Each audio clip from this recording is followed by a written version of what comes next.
What's that subscriber thing? Is that what you get for paying for online?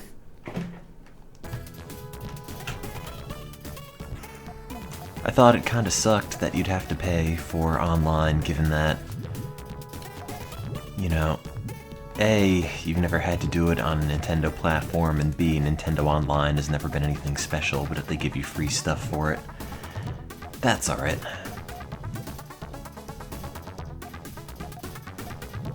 I'm not angry at Nintendo anymore. Oh, online virtual console play, that's neat.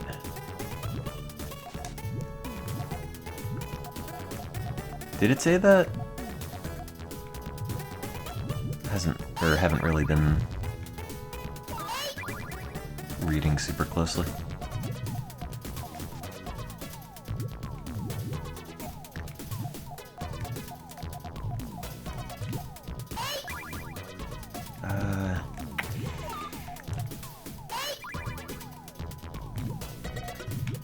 What am I popping? I think it's the purple.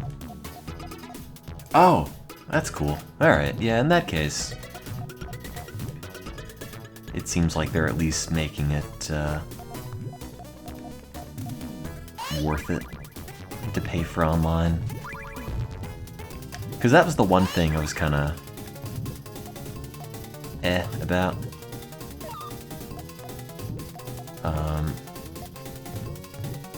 But that seems fine then. Oh, I messed that up. Wait, did I?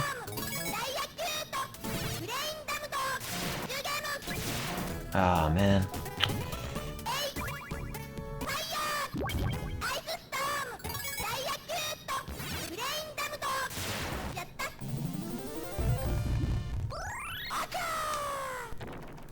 But,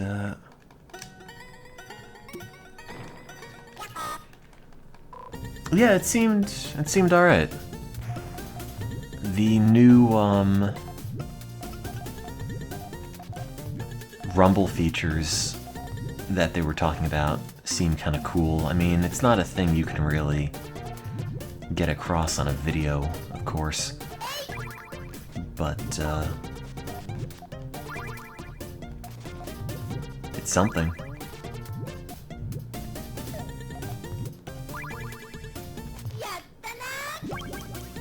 Although I guess it's really only going to be useful for their handheld mode.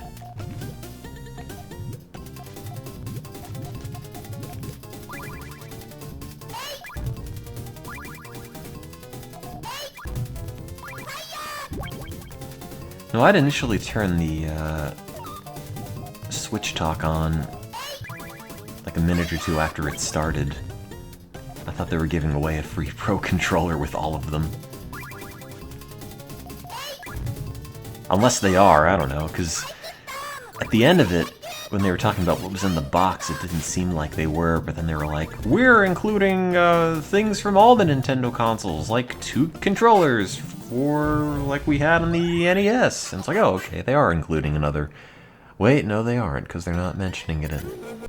I don't know. I think the name ARMS is... I think that is a game that will exist and people will buy it because it's at launch. I just thought of what I was going to say about it and I realized it is the worst bit of commentary.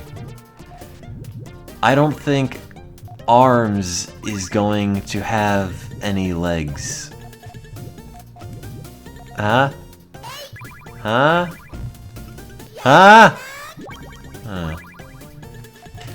Like, it seems like a game that they will put out and people will buy because it's at launch, but I think it's gonna have like a steep drop-off after that. It's kind of like... very... we had a tech demo and we kind of made it into a game sort of look. Oh, it's not even a launch title. Oh, okay.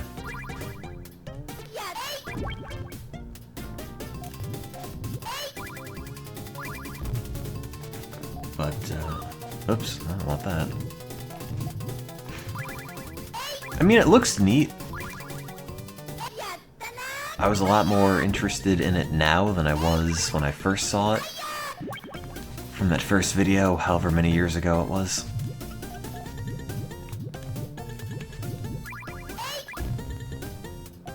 Crap. Oh, stop that.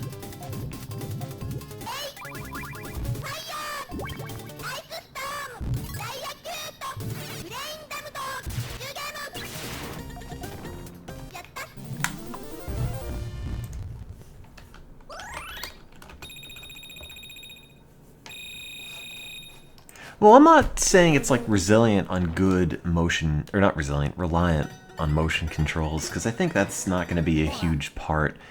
Like the games they were talking about that were like the, hey, you don't need the screen for this.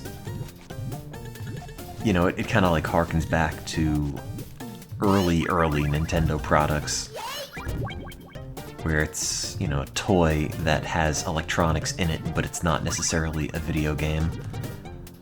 Which I thought was neat, but the fact that you kind of have to bring the thing around with you for that, I don't know. Seems limiting, although it seems nice, because, you know, the battery on the thing is not going to be great, as they mentioned. But they said like 2.5 to 6 hours, which isn't that bad, depending on how close to 6 it actually gets. But it doesn't seem too bad, because they mentioned that you can just plug in one of those USB power banks into it, which is pretty cool. Because then you don't really have to worry so much about battery anything, and the thing's already massive. You know, it's not like you're putting it in your pocket, you're throwing it in a bag or something, so, you know, you could throw a spare battery in there too, and you're all set. And it doesn't have to be some sort of, proprietary thing, like every other Nintendo system battery ever. I mean, the battery on it's gonna suck. It might not suck as much as initially expected, but it's not gonna be great. But the fact that you can just carry standard portable batteries that you probably already have one of at home already to charge the thing is pretty nice.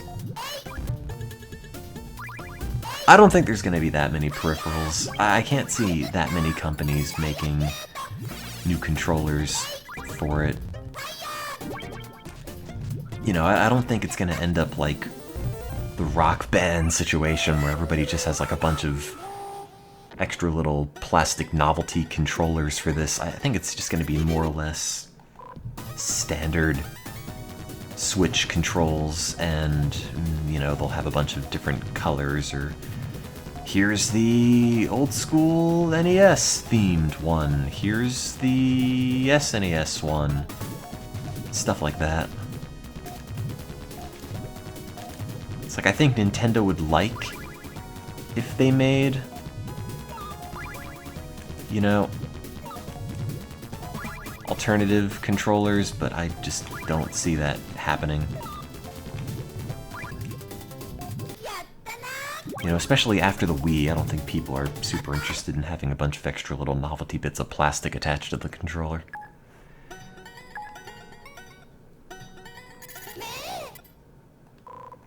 I don't know how long the 3DS lasts. Mine is kind of old and the battery's not great, and it's usually plugged in. I guess it doesn't last that long.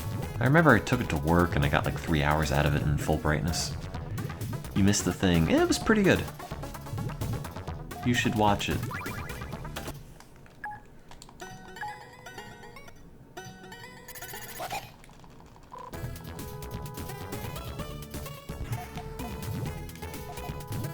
The new Mario thing looks like, as a game, I'm sure it's fine and it plays well because it's a mainline Mario game, and of course it does. But like, God, just the fact that they're mixing in, Mario with regular dudes just looks kind of ridiculous. It's like Sonic Adventure all over again. It's like, we have dudes in the town to make it like a town. You don't actually interact with them, but they're there, I guess. Well, like Mario, I thought Mario was just a man, you know? Mario, I thought was just a dude, and he only looks like Mario because he's a cartoon character and it's an art style. But there was no doubt as to whether Mario is a regular dude. And now, in that trailer, it's like, well, we have regular dudes walking around, but also Mario, who looks like Mario, and the regular dudes look like regular dudes. It's like, wait, no, something isn't matching up on this.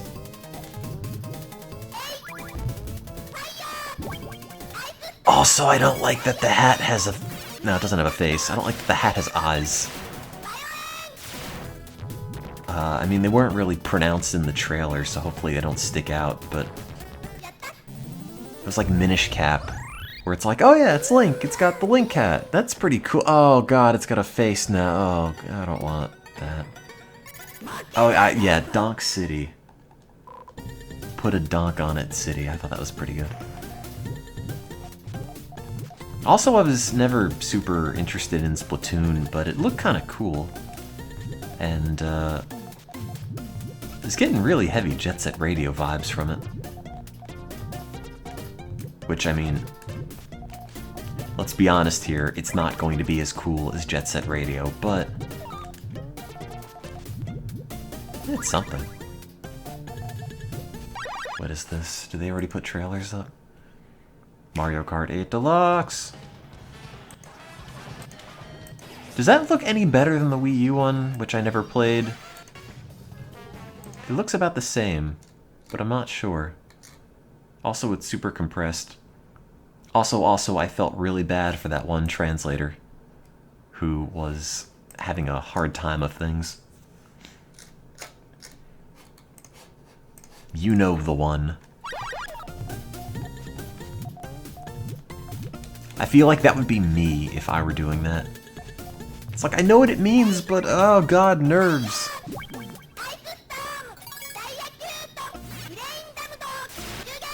I mean, like, hardware-wise, the thing's probably a souped-up Wii U. More than likely, if I had to take a guess on that. I mean, which is fine, because it's Nintendo.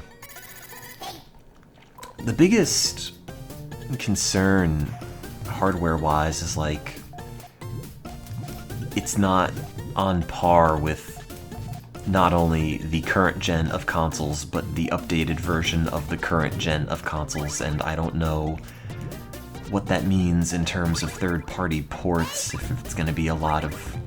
If it's going to be another generation of, well, you buy the Nintendo console for the Nintendo games, and that's it. You know, you buy the Switch, but you have a console for all the other games, or what? Kinda seems like that's gonna be the case, but apparently it runs Unreal Engine 4, so... That's... something. Although I guess so does an iPhone at this point.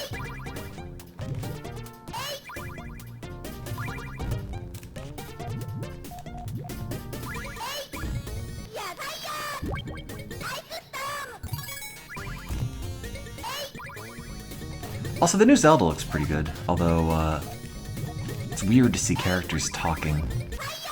They're probably not going to make Link talk. Unless he's got, like, a couple lines at the very end of the game. Something all touching and emotional.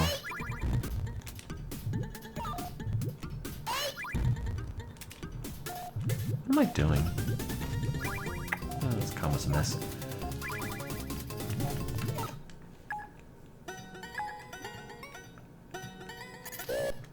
Yeah, Zelda gets captured and Link just swears, and he only says one word, and that's it.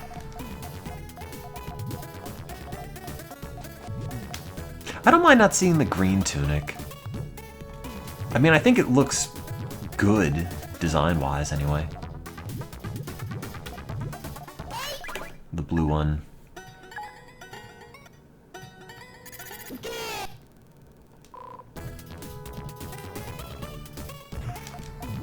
Well, like, new Link is... I mean, Link was always kind of androgynous looking, and new Link doubly so. So you can just pretend Link is whatever you want Link to be. I mean, it's a video game, there's nothing stopping you.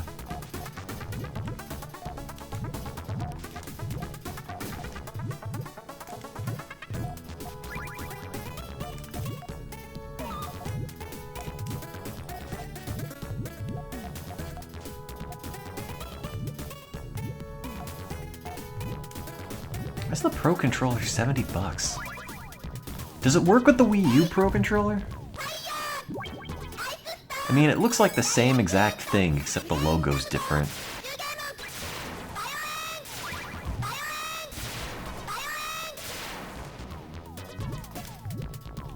That'd be nice. I don't know if the Switch one has like special IR or rumble features, or if it's just buttons on a button holder.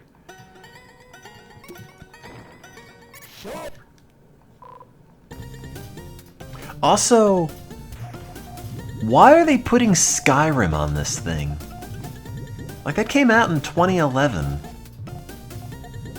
I think. If not earlier. Like, who is going to get Skyrim on the Switch who hasn't already played Skyrim?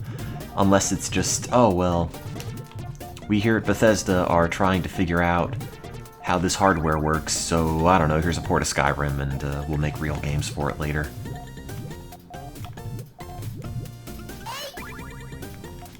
You know, it's like when they made all those ports of Mass Effect on the Wii U at launch, and nobody bought them because it had been out for years. And you don't buy a Wii U to play Mass Effect. Granted, you don't buy a Wii U in general, but still.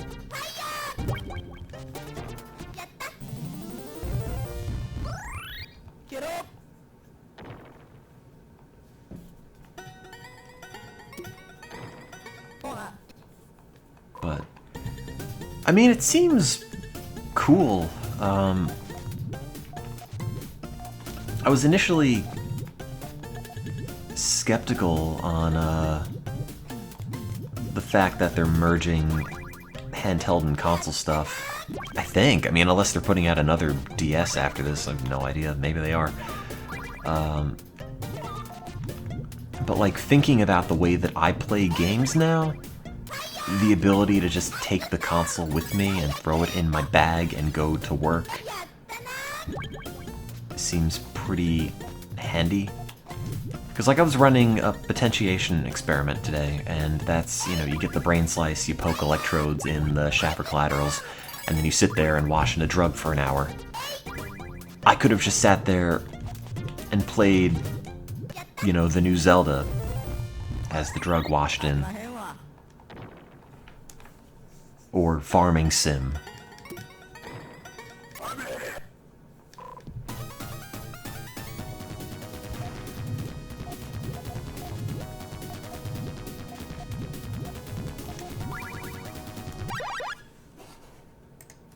Wait, how many games does it have at launch? Did they mention?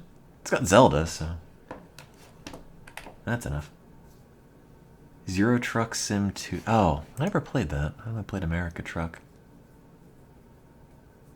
Your link doesn't work. And not just because it's poorly formatted, but because Nintendo isn't responding anymore. Yeah, I mean, it's kind of like a big Game Boy.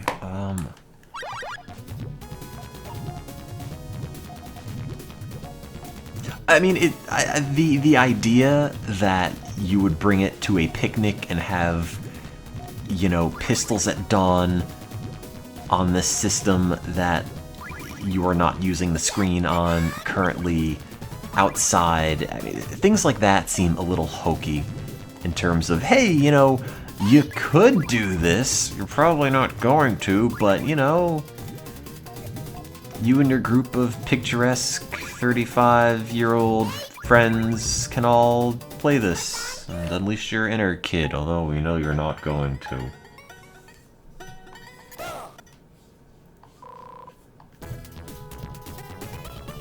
But the haptics in it seem like one of the more interesting components.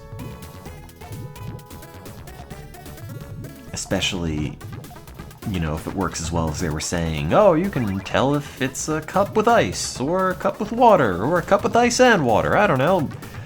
You can drink fake water on the Nintendo Switch. Remember to stay hydrated in case you forget. We'll have it simulated in perfect realism. It's actually there for residents of California in case they forget what having water feels like.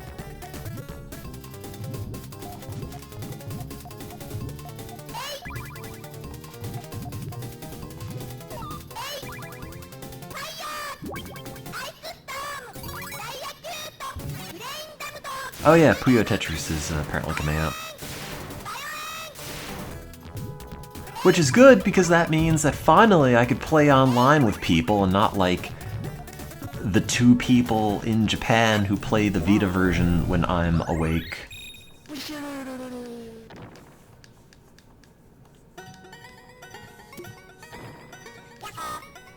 None of these Nintendo links are working, and I don't know if the Nintendo site's just being hit really hard or what.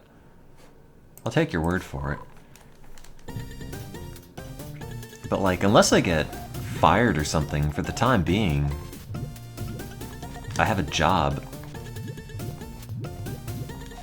So like the whole time during the presentation, I was just thinking, you know, I could just go and buy this.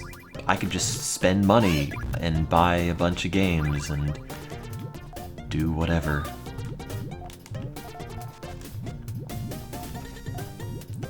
Like, when the Wii came out, for example, I was younger at the time, and it was like, alright, well, this is probably going to be a Christmas gift, so I can get, like, 1 game, and that's it. But now I could buy all of them! I'm not going to, but I could buy, like, 2 games now. I'm just gonna buy it and play Puyo Tetris, and that's it. I thought 300 was a little much, but I mean, they're including enough little knickknacks in it that I think it's probably fine.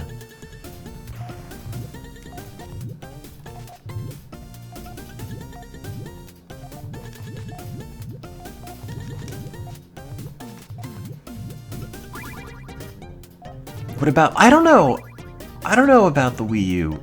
I was thinking about that, like, I'm sure the retail market for the Wii U, or the resale market for the Wii U, is just gonna crater.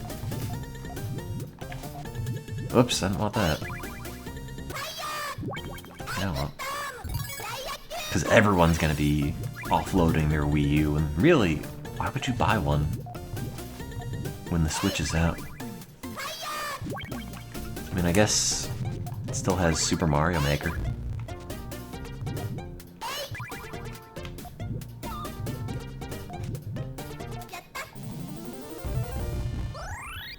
I don't think it has a stylus, it's a capacitive screen, I think.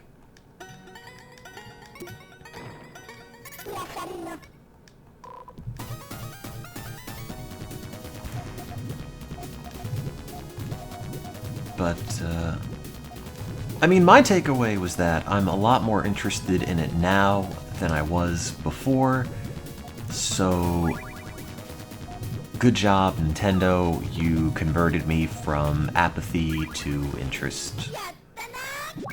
Now, if you can just do that for all the other aspects of my life, that'd be great.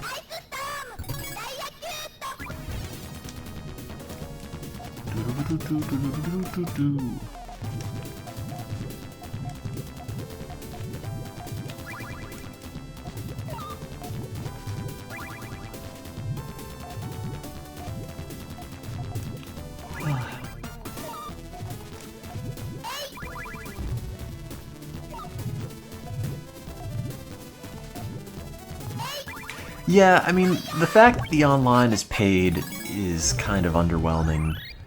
But Jason in the chat, I don't know if there's a Jason in the presentation, mentioned it's kind of like a PlayStation Plus kind of thing where you get free games on the Virtual Console to play every month. So, you know, that takes the sting out of it. Would it be nice if it were free? Yeah. But I mean, it probably is a wash when you include the virtual console. Whoops. Virtual console games. I messed that up. No. Let me see. This might be fixable.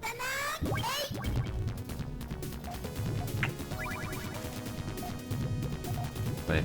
No, no, no, no, no. Ah, got the right piece right there, too. Oh well. The whole thing's messed up.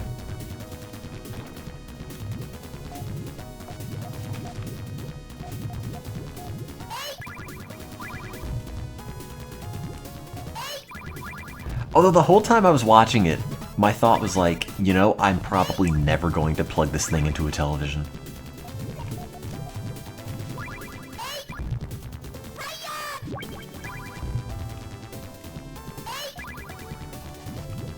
Because I'm either playing, you know, a PC game or I'm playing a handheld. And even when I play the Wii U, I only play it through a capture device, so I could just play it on my monitor, not actually on my television. I'm hoping that, you know, games aren't so scaled down in terms of performance that it's a disservice to play them on the handheld mode alone. Here's hoping that's not the case. I mean, I'm sure first-party stuff will be fine. I can imagine a lot of third-party devs, cough cough EA, just putting out a game. It's like, I don't know, here you go, it's FIFA. It runs in handheld, I guess, and you probably want to plug it into a TV, but...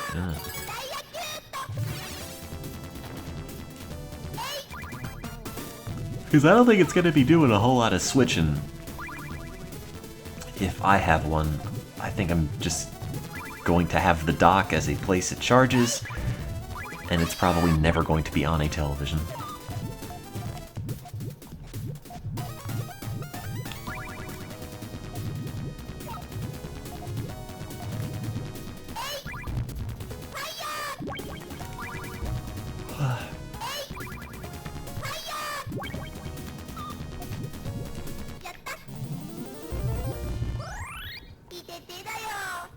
Well, yeah, I mean, the fact, I mentioned this before, but the fact that it has USB charging just means you can just get a spare battery bank and plug it in when the thing runs flat, so you can kind of just run it forever, really, like anywhere.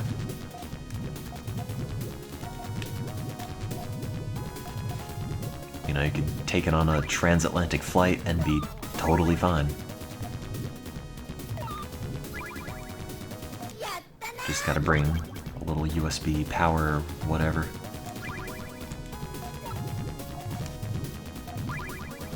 Oops. No!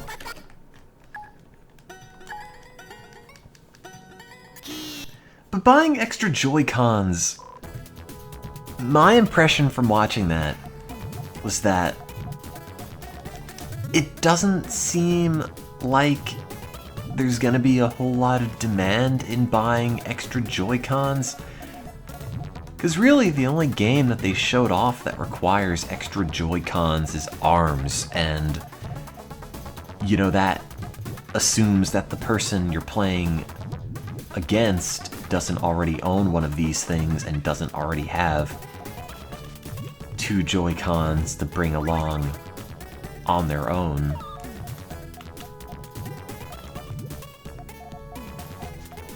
So it doesn't seem like a super vital purchase.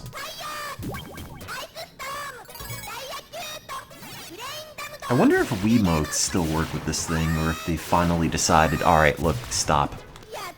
No more Wii. We're breaking free of this thing. We're not going to use any more Wii peripherals.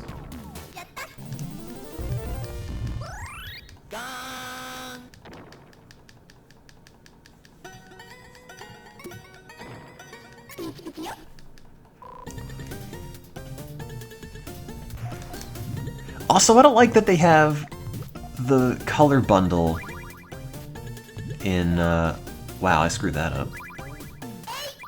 In either black or blue and red together. I just wanted a red one. Just a red one. But if you want a red one, you have to settle for the other one being blue, which is kind of goofy. Like, I got that they don't want so many extra, you know, SKUs out there, but just let them match.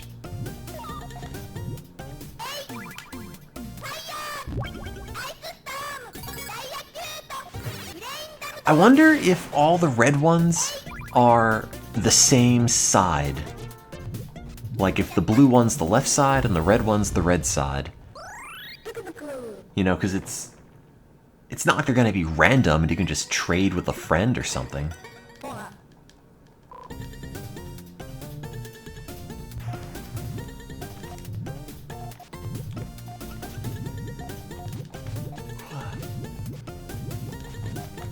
Although that would be kind of cool. It's like a... not a Wii U. Like a Switch blind bag. You can get a black controller, or you can take your bet, or take your, take your chances, that's the word. Take your chances on a fun new color, and then you open it up and it's like vomit green or something.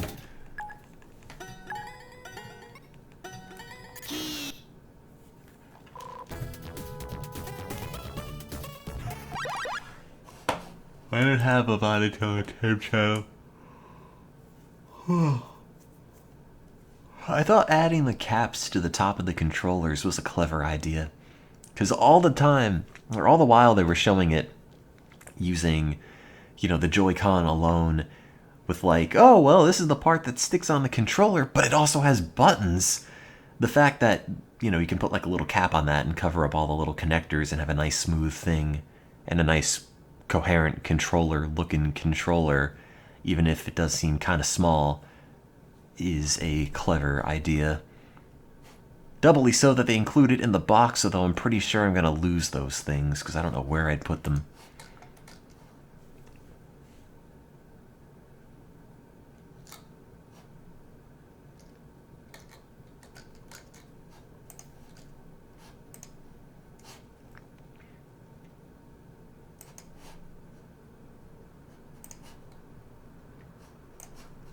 God, somebody tweeted me that they bought the Sonic leggings. I was wondering who that was, because I saw it in my Amazon referrals. And then they tweeted, hey, I bought these things.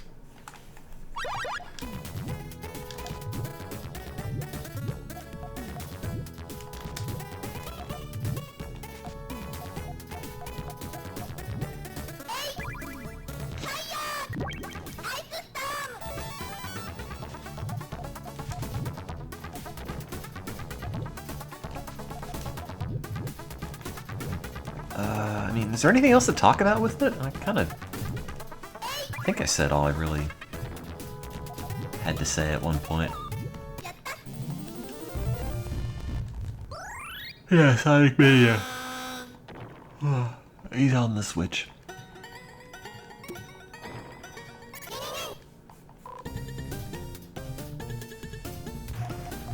I think it's neat, you know, I wasn't super interested in it before, and now I am. Or at least regular interested, I don't know about super. Yeah, it's New Donk City.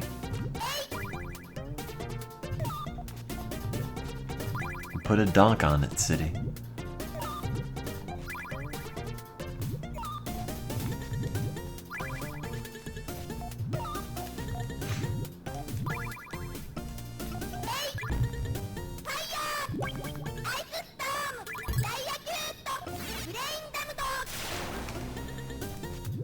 The way that Mario animated in that new thing looks kind of weird.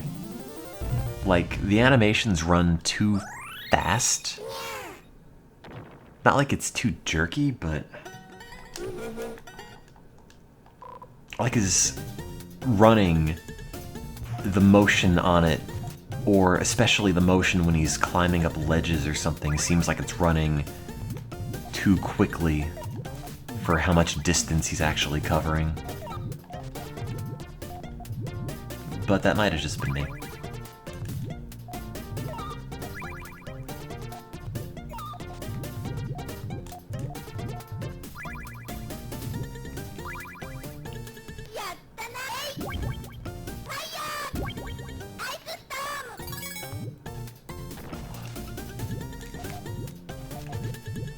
Yeah, speaking of Mario having to go fast, he just straight rolls into a ball and rolls around like Sonic, which I thought was kind of funny.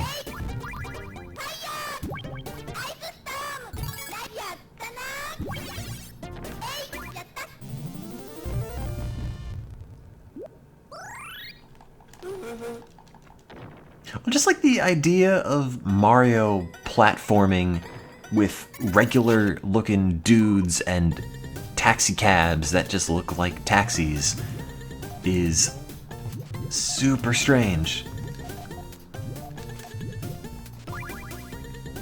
Like, just imagine Mario in your world, and like, do people react when Mario walks by? It's like, oh, it's Mario, or is it just he's not even there? Is this like another Mario 2 situation where it's just all a dream at the end? And that's how they, you know, justify a lot of it? Mario Odyssey? I mean, I never even finished the Odyssey. Maybe that's what happens at the end.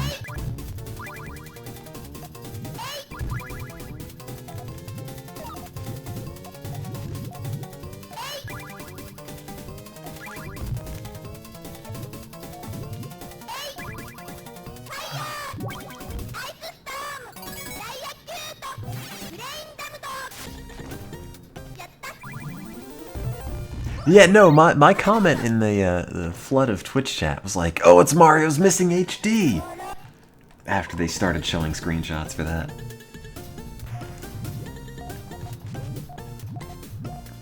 And now they can, I guess, make it, because now they've got all the assets for it. You know, what's weird about the Mario games is that it seems like once they hit Sunshine and some into Galaxy, they just have like a stock bank of Charles Martinetti? I don't remember what his last name is. I think it's Martinet. But they just have like a sound bank of just stock Mario sound effects, and all the time Mario was jumping around that level, I was thinking, you know, that's the same sound effect that he made in Sunshine from 16 years ago. They're still using it.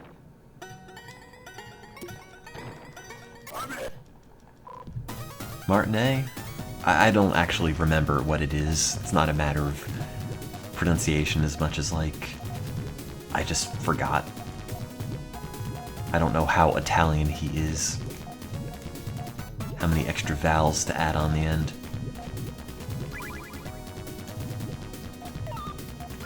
Yeah, no, you're totally right. That Mario video just looked like, hey, here's our Mario in Unreal 4 engine, where everything looks way too detailed, and also Mario is here.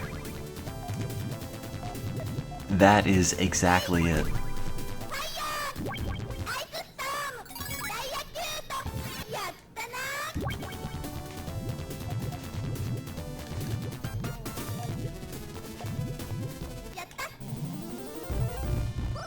But yeah, like, all those Mario sound effects are just getting reused. It's the same. It's the same with Zelda. After they put out Wind Waker, it's like, oh, all the rupees, all the hearts, they all sound different than the Ocarina of Time sounds, and they have been using them exactly the same, or the exact same sounds ever since.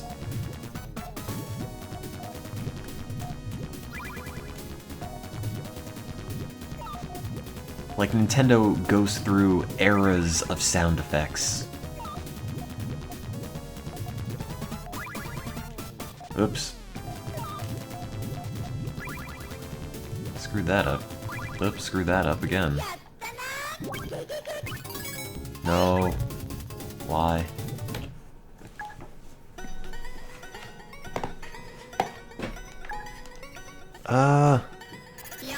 I guess they reused the Yoshi sound clips. I mean, Yoshi hasn't been in that many recent Mario titles, so I don't know.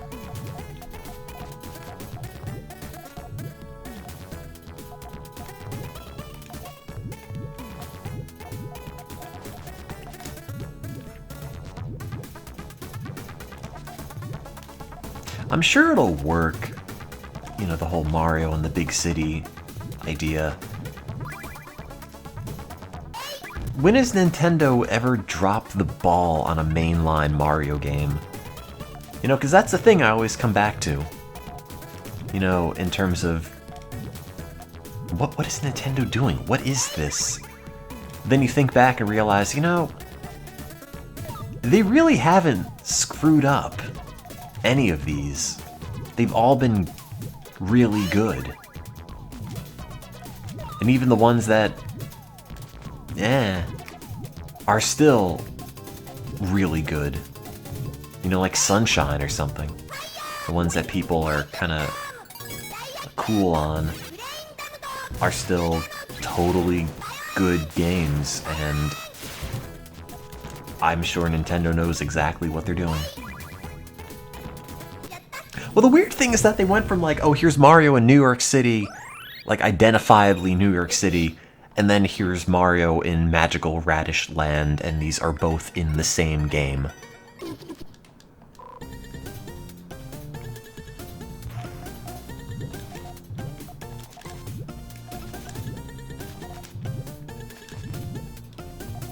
I thought it was funny that EA is bringing FIFA to the Switch. I could have sworn it was Madden. But I guess FIFA, and soccer, and all that is big outside of every place that's not America, so when they said biggest sports game, I guess that was the clue. It was not going to be American football.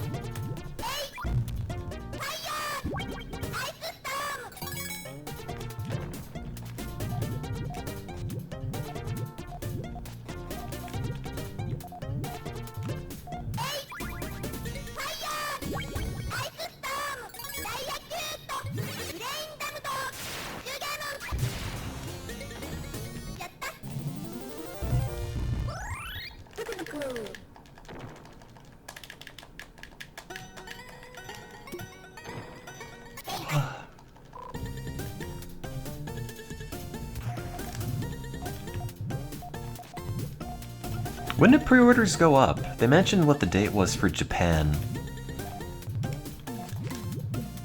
I mean, I worry that if I pre-order it, I'm just gonna buy it and I'm going to sit on it, and that's it. It's like, hey, I have a Switch now! Alright. I guess I should probably play this thing one day. But knowing me, it'll just like sit around forever and I'll never really get around to it. Oops. They're already available at Best Buy and Walmart.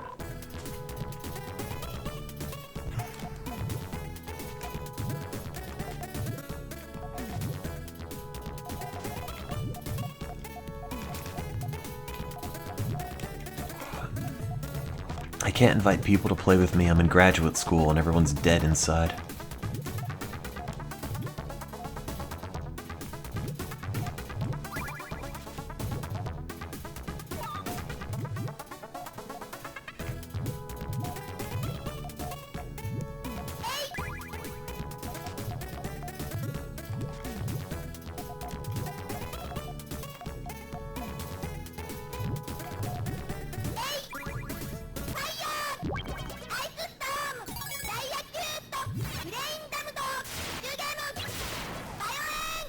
Shove some joy into their hands.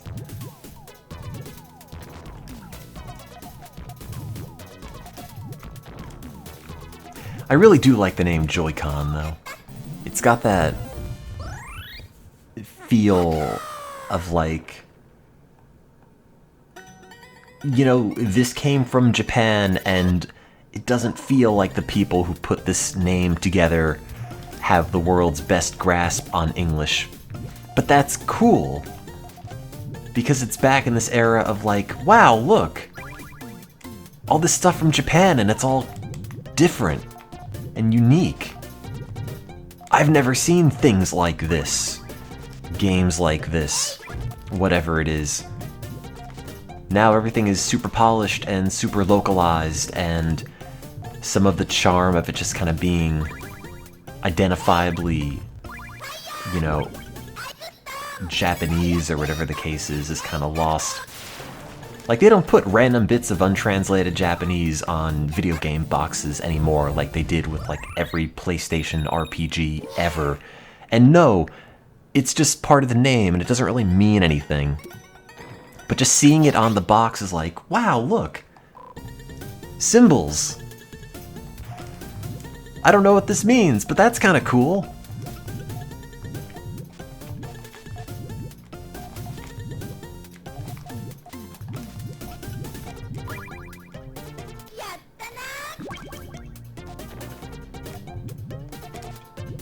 When I saw the Shin Megami Tensei game, my first thought was like, I'm probably not going to buy this. It'll probably be like a new devil summoner or something. I'm sure it'll be totally fine, but unless they're porting Persona 5 to the thing, I'm probably not all that interested.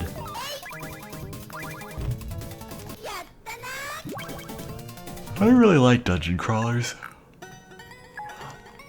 Well, yeah, I know what it says in the box now, but I'm talking about, like, growing up, seeing it in game magazines with, like, just untranslated bits of Japanese on boxes was just a cool thing.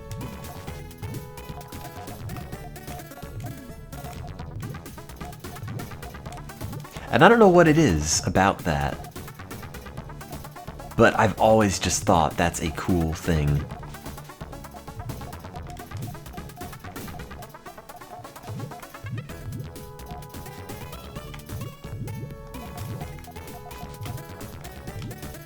I'm trying to, like, verbalize why I think it's a cool thing, but I'm not having a whole lot of luck with that. Am I popping the red? Yeah. Wait, crap. I'm gonna mess this up. Oh wait, no, we're good. Wait, no, god damn it, messed it up.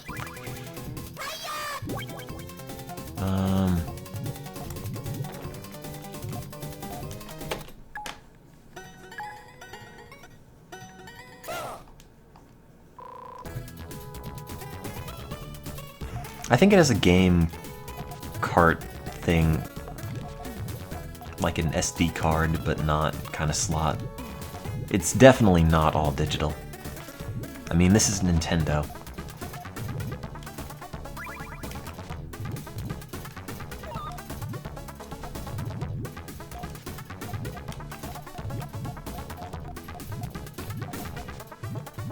You're still using friend codes, for Christ's sake.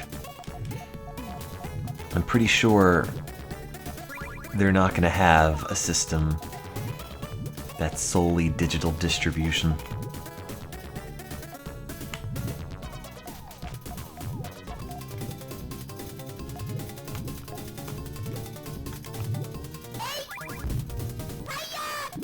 Oops. God, I'm bad at this.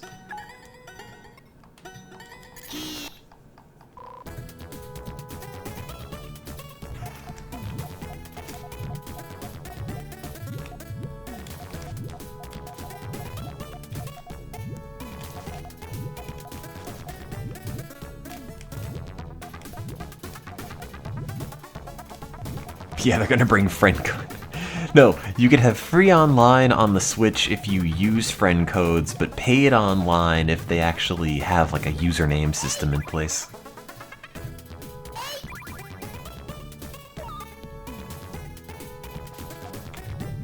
They'll have like multiple paid tiers. Don't look at Nintendo stock. Oh, I'm sure it's crashing. Every time they release a new thing, it crashes. That's just how stock goes.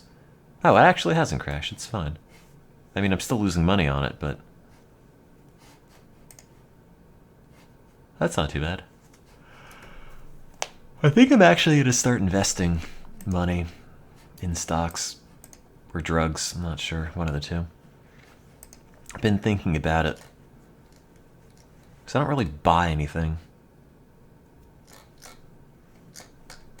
I don't know if I should just set aside money and throw it in a hole.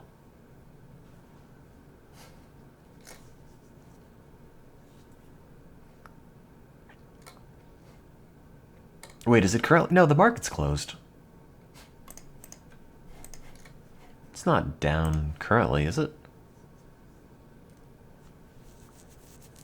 I mean, it's midnight. Unless you're looking at the Japanese market, I don't even know if that's open. Let me see. Let's check the Nikkei. Oh, it's down 6%. Okay, yeah, that does suck. Whoops. Oh well, whatever. I'm more or less resigned to the fact I'm never getting that money from Nintendo out ever again, so, you know, I'll survive.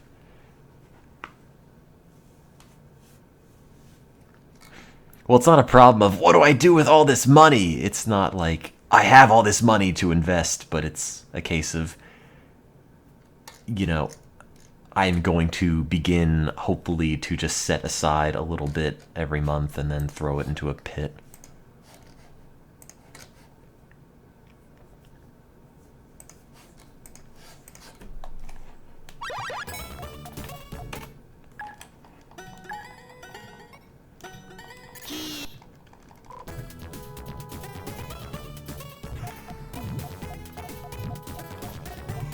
I don't know if I should throw money at AMD or not. I don't know if their new Zen CPU platform is gonna be competitive on any front. Because, I mean, the new Intel stuff's pretty much just, here's an overclocked version of what we released last year. Okay, have fun.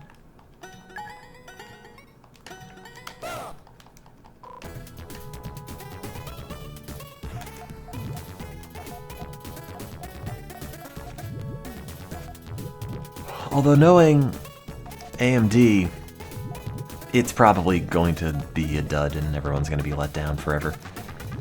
Indexed funds. Yeah, but indexed funds have a certain minimum that I don't know if I can meet at the moment. And also, aren't they... Or am I thinking of mutual funds? I think I'm thinking of mutual funds that are managed and there's like a fee to upkeep them. Because you're paying for someone to kind of take care of it for you. I'm kind of an idiot at investing.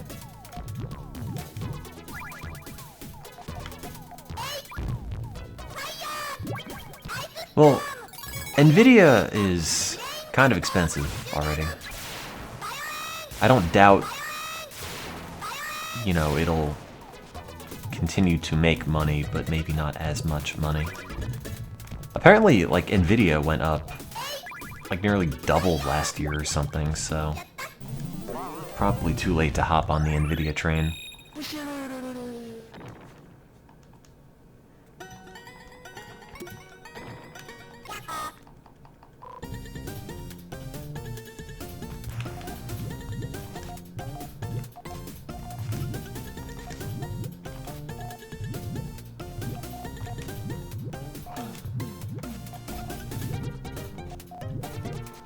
No, I didn't see the Nintendo conference. Tell me about it.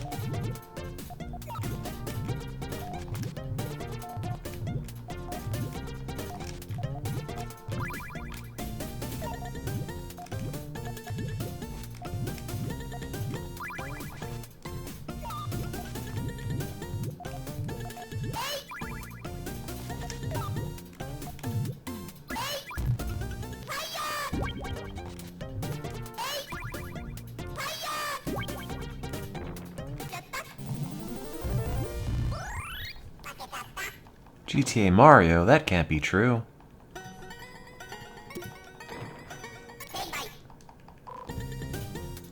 I mean, if Mario is gonna end up in a major American city, and the setting is not gonna be complete unless Mario has guns. I mean, the immersion would be ruined.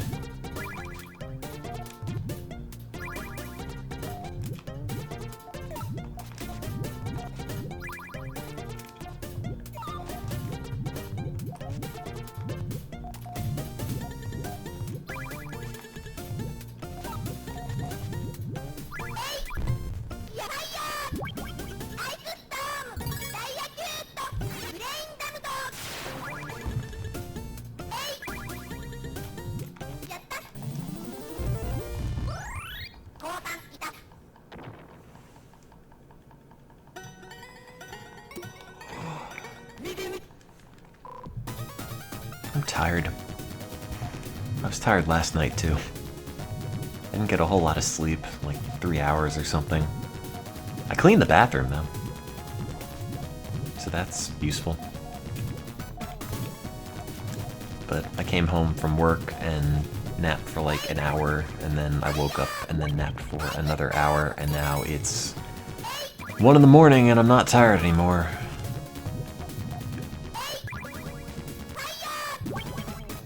Well, I don't want to do Aoife's half asleep like I did last time, but whatever. Oh, am I gonna... I don't know if I'm allowed to talk about this. I probably am. It's probably not a huge deal. But regarding The Sims, Twitch sent me an email that's like, hey, we're doing a Sims event. Do you want your channel on the front page for when you play The Sims? Let us know. So I'll probably go back to The Sims or something. Eventually, I'm not sure when. Maybe I'll have a new gimmick for that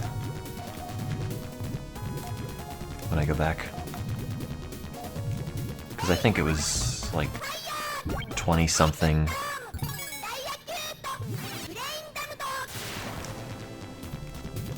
When they were mentioning it.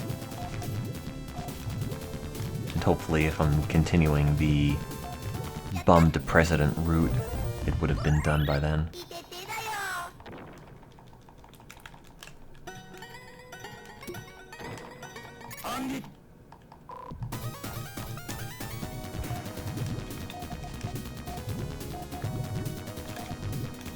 I mean, yeah, it's probably like a paid promotion. I don't know if EA is putting out a Sims expansion or something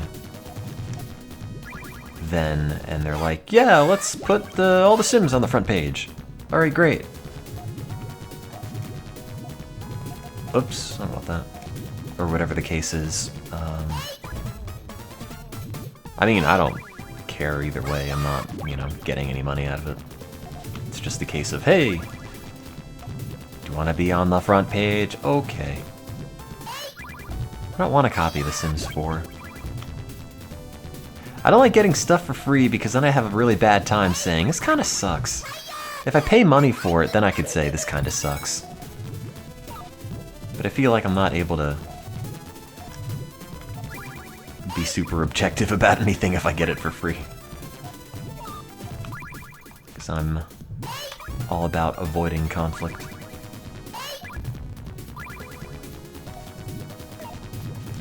Yeah, paid and exposure.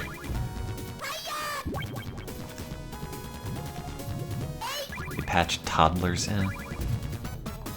Great. Finally. I wonder, oh man.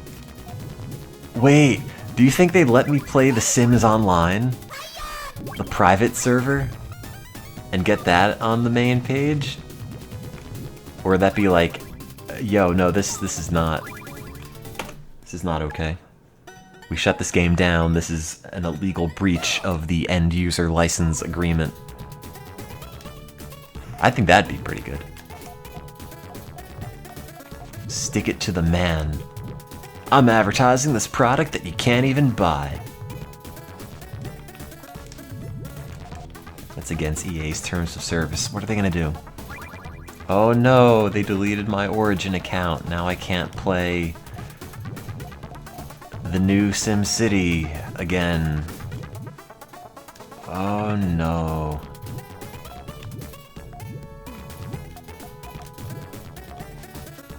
We pre-ordered the neon one.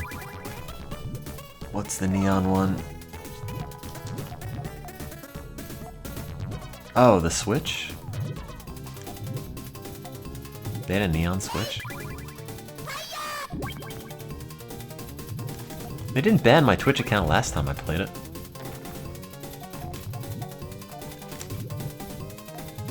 Oops, didn't want that.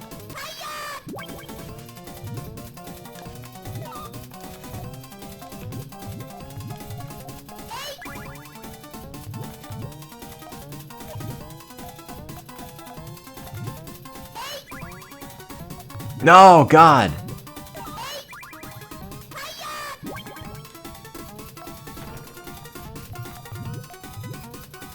Screw it, just pop the combo before I lose. Before it loses.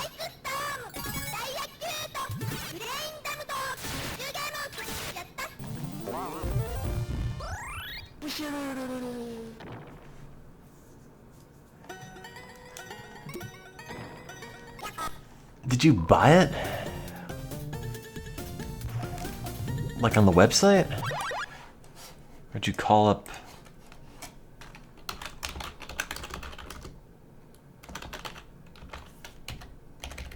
the store?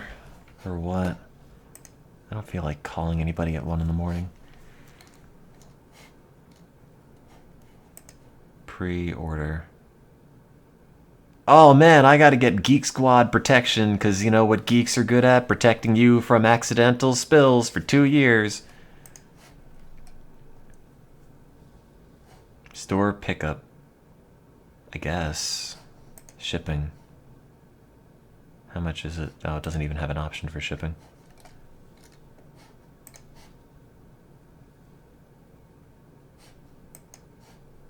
I wonder if this will actually work.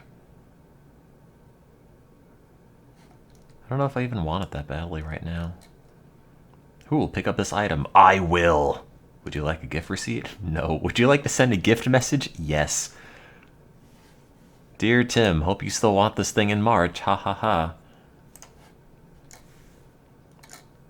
I have very small wrists.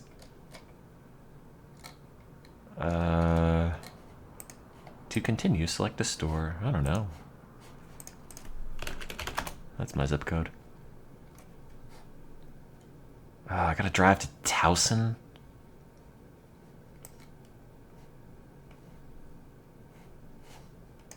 Where am I even gonna be in March? I guess I'll be in Baltimore.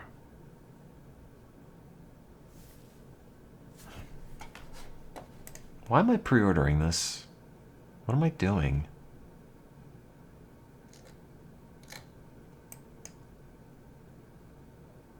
No, it's not Tucson. A friend of mine was super into Earthbound, and he thought, oh man, I can pay with my Discover card. Get my reward points, son. He thought Towson, Maryland was like Tucson and Earthbound. Yeah, we'll cancel our pre-order together.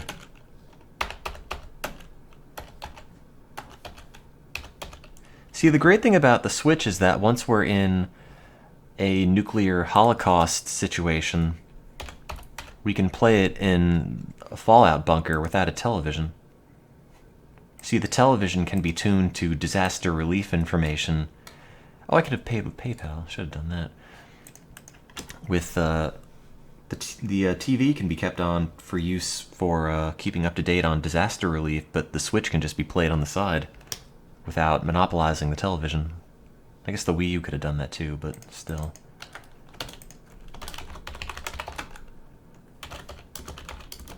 Wait. Yeah, it's my billing address. Where do I even live anymore?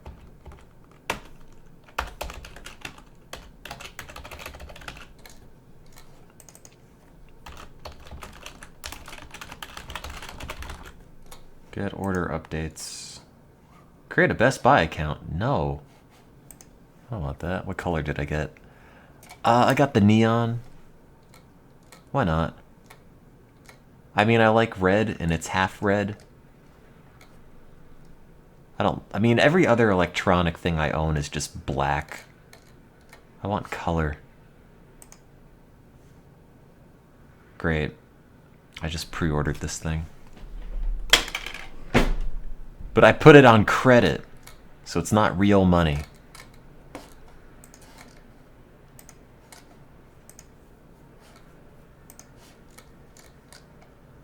Hooray. I wonder if that's actually going to go through. It seems kind of weird that they would have it all in stock, especially considering, like, this is the nearest Best Buy for all of Baltimore, and it's not even in Baltimore. So it's like serving Baltimore and every surrounding neighborhood.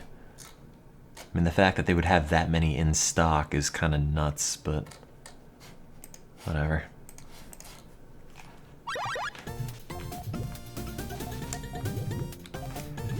They'll probably email me later and be like, oh, you actually don't have this anymore. How much is the Switch? $300.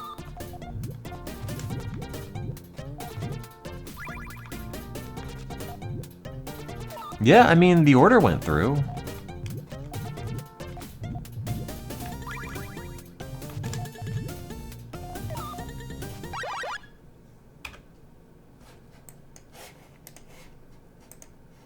Worst comes to worst, I just cancel it or sell it or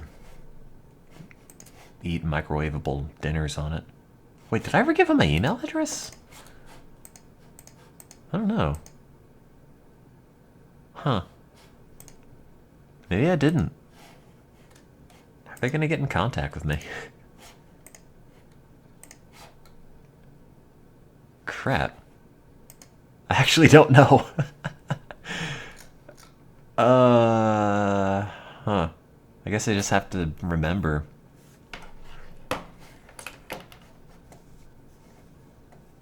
I don't know, I've never said, like, woke like that. I always just said hundo for whatever reason. Or I picked it up recently. I guess they have my phone number. I guess they call you when it's... I think I don't know. I'm not actually sure if I gave them my email. They didn't ask. I don't have a Best Buy account. I'll just have to make a note on a calendar. It's like, oh, pick this thing up.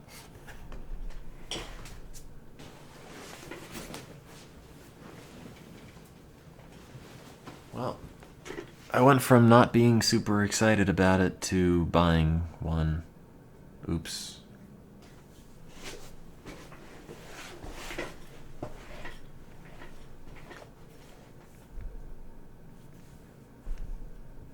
I figured I can feel better if I just spend money.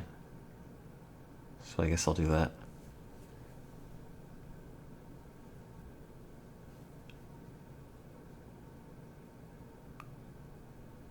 Let's see. March 3rd at, I don't know, whenever. 5 p.m. I'll be awake then. Oh wait, no, it's Friday. I'll be at work. 6 p.m. at event. Pick up Switch at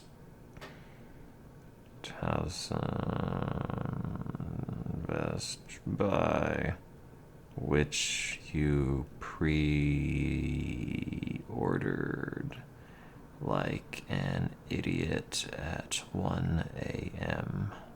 Create event. Save. Perfect. Great, so now when I feel like my life's falling apart in the beginning of March, I'll have a reminder that, oh, hey, I spent money on a thing. Oh, I just got an email from Best Buy. We received your order, but it's not quite ready. I know, that's because it's a pickup. That's because it's a pre-order.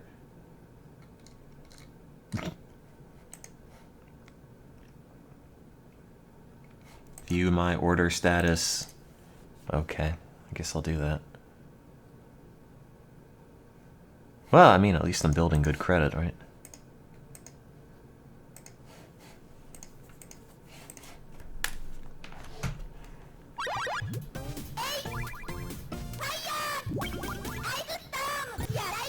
Well, I wasn't intending on doing that today, but oops. Thanks to the power of suggestion and peer pressure, now I am. I want it now. I don't know.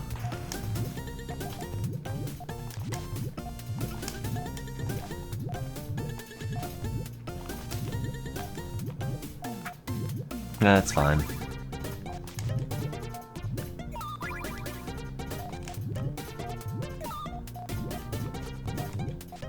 I did not pre-order an Ouya.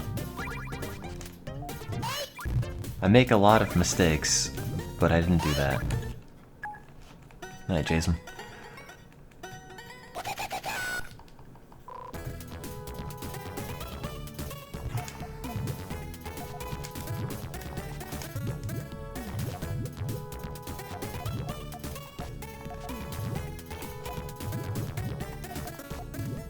Yeah, but you might only have 6 games, but those will be 6 games you can bring with you anywhere.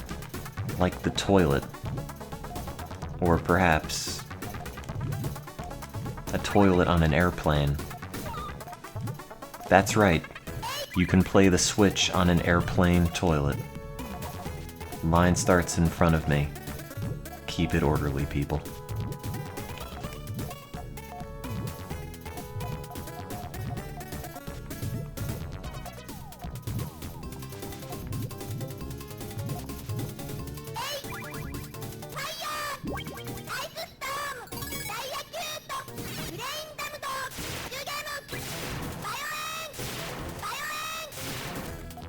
Yeah, but you can't play in an airplane toilet, so there. What are you gonna do when you're a billion feet in the air and you want to play the new Zelda? You can't. It's impossible. You can't do it. Did I enjoy the magic show? I thought it was clever how they kept going back to that switching click sound motif.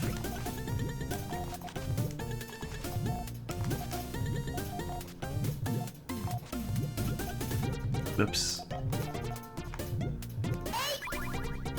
Other than that, that's all I got.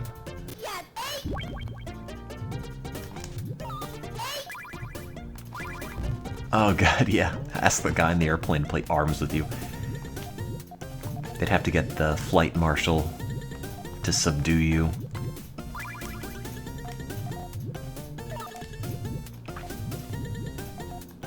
I wonder how the latency is on those controllers. Because the Wii looked like it had magical motion back when they were demoing it early on. And then you finally got it, and it's like, this is actually really limited and also kind of delayed.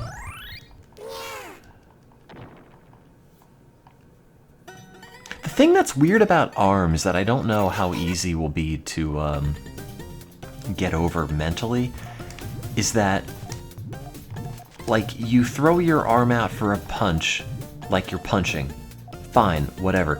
But when you punch in real life, at least for me, I don't know about what your arms are like, but my arms are just arms, and they just kind of don't extend super far. So, like, my kung fu grip is such that I just make the motion that I'm punching and my arm will hit a point and stop. I don't know if you're playing ARMS, if you're gonna have to, like, compensate for the fact that your arm, when you punch, is actually still, like, extending and is way out there. And you have to, like, mentally account for the fact that punches aren't immediate, you're just, like, casting a hand instead of actually punching.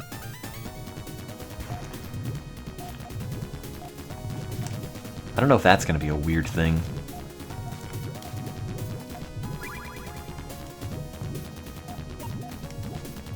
This is all I can do! I throw out my arm and hope for the best, ah!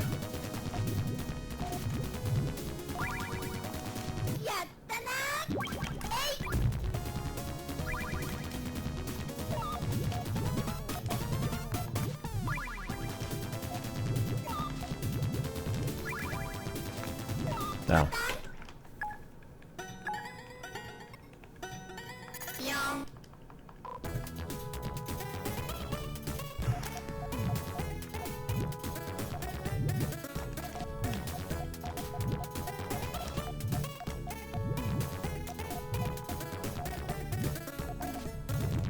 I mean, my arms extend like maybe 7 feet, not 10. I'm not some kind of freak.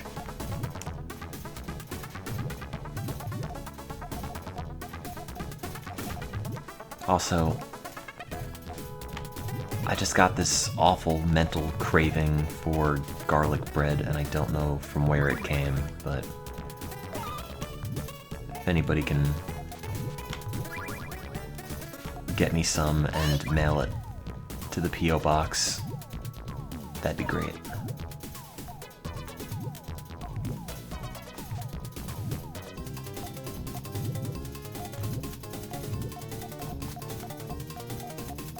No, no, no, no, no, no, no! Ah, screwed it up.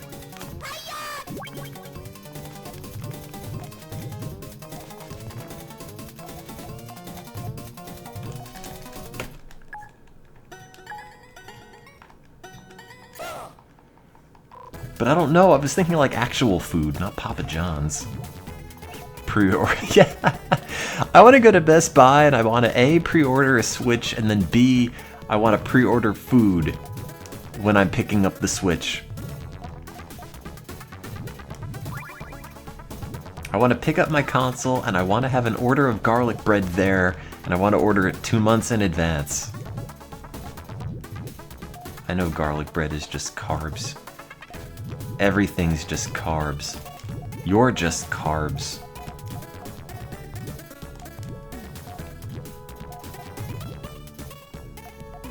Oops. Oops.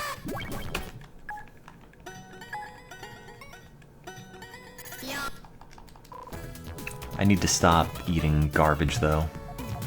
I don't know. Could you just add a Coke to your order? I didn't try it. Let's find out. Oh, and it's Best Buy. I don't think Best Buy is food.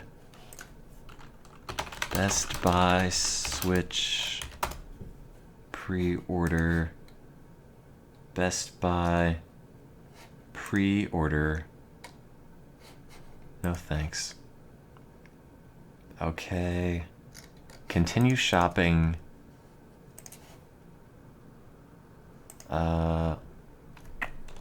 Food. I can get a food processor.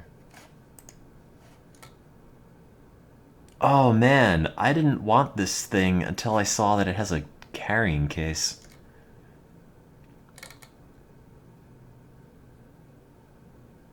You know, I kind of like the packaging for the Switch games. I like the shape of box they're going for in that. Where it's very tall and not just like a DVD case. Like, I want none of the Switch Master Edition whatever anything except the case, because this thing is a giant screen and it's probably going to scratch to hell, and knowing Nintendo, they're probably not putting Gorilla Glass on it. I don't care about the soundtrack, I'll just pirate that. I don't need a map, what am I going to do with that? I don't need a coin, I don't need a Master Sword statue. But a carrying case would be cool.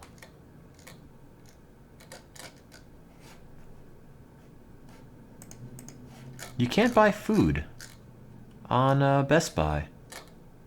Wow, that sucks. Screw this website. I got the neon Joy-Cons because color's a cool thing. Groceries on Amazon shouldn't be a thing that makes you sad. It's more of a case of just laziness or convenience or, you know, a variety that you get on Amazon and nowhere else. Or in my case, you need to spend your Amazon credit or something, so you just end up buying food on Amazon. We had a Lab White Elephant gift exchange, and I totally forgot about it until the day of. So I used Amazon Prime Amazon Now trademark to have a gift delivered to my lab the day of, and it came in like an hour, and I did it. I saved Christmas. So, buying stuff on Amazon is actually sometimes incredibly useful.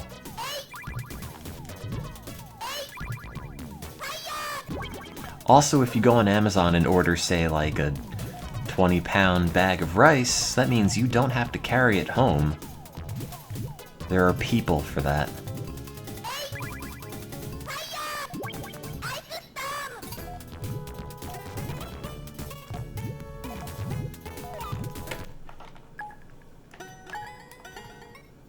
I've never gone to an Amazon physical store. If I'm buying something on Amazon, I want them to bring it to me. I don't want to get out of bed and I don't want to put on pants.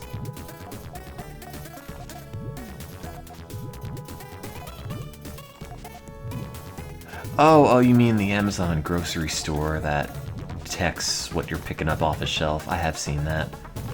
I'd love to know how it works. Also, I don't know why you'd go there over a normal grocery store, but I didn't pay that much attention to the conference. Because, I mean, who watches an Amazon conference? Or maybe it wasn't a conference, it was just like a YouTube video they put out.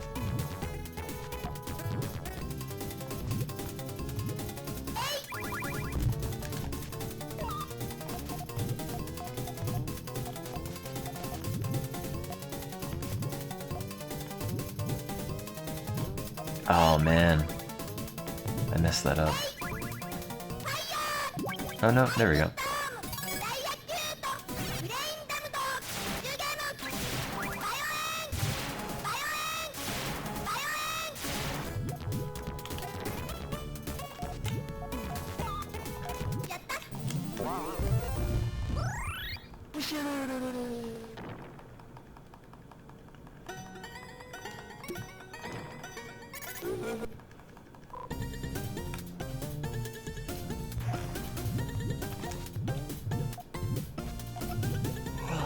Is there anything else to say about the Switch? Which I bought. I don't know why. You don't want a hot dog. Don't do it. If it tastes good, spit it out. Like Nutella. Or Nutella, or however you can say it. There are reports of cancer because of palm oil. And I mean, hot dogs are already full of nitrates. Why would you want to eat a food that's actively trying to end you so then they can make the hot dogs out of you?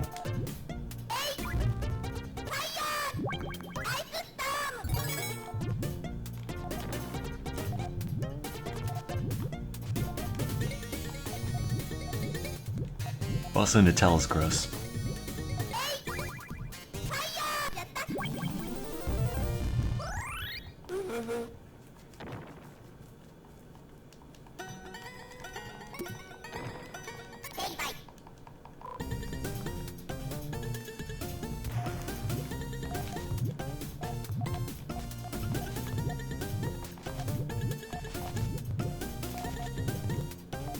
I don't care. Look, I'm not gonna follow the pack on Nutella, man. I'm spitting truth about this hazelnut spread. Not hazelnut spray, although that would be cooler. You just spray hazelnut in someone's face. It doesn't taste good. Somebody sent some to the P.O. box and I was in college and it's like, this isn't good. This isn't really good chocolate or anything. And it just leaves this weird taste in my mouth that's oddly acerbic for some strange reason.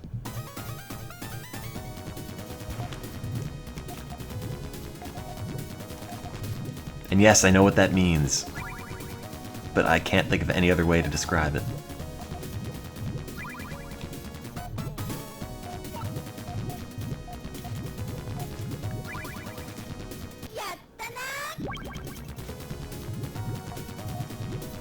Yeah, why not just eat peanut butter out of the jar? Peanut butter's good. That's an American tradition. George Washington Carver died for that. And now, it's not enough? Huh? Huh? After he invented the peanut? You're gonna go and spit in his face and eat Nutella? Is that it? Peanut butter's an American tradition. If we let the Italians dictate what we eat and what we don't eat, then what? Where is this world going?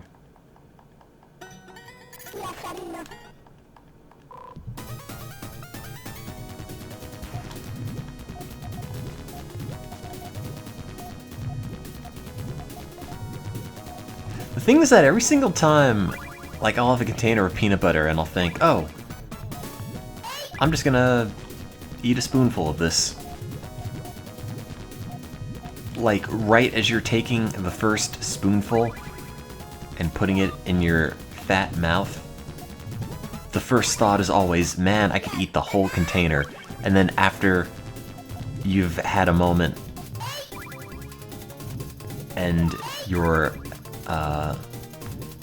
trying to actually eat it and get it all unstuck from the roof of your mouth, it goes from like, I could eat all of this to, yeah, I'm good with just one spoonful.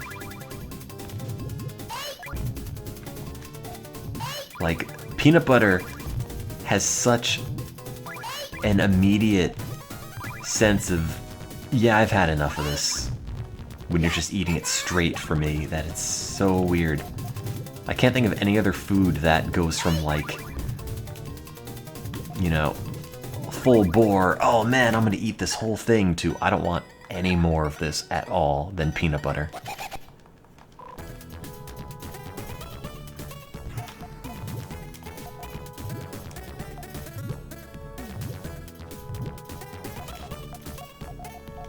It is incredibly self-limiting. It's like a bag of pretzels. I could eat a bag of tortilla chips made for an entire family of 17 and eat the whole thing in one sitting and love every minute of it. I mean, I'll feel disgusting at the end, but that's not the point. I could eat the whole bag and it would be fine. With a bag of pretzels, it's like, well, my mouth is a desert now. And everything just sort of tastes like cardboard. I don't really want more of these. Why do you want salt and vinegar? How do you people eat salt and vinegar chips and not just get repulsed by the smell? I never understood that. Every single time I mistakenly ended up with salt and vinegar chips, it's always a case of, oh, maybe these aren't so, oh no. No, oh, this does not smell good at all. This is just really unpleasant.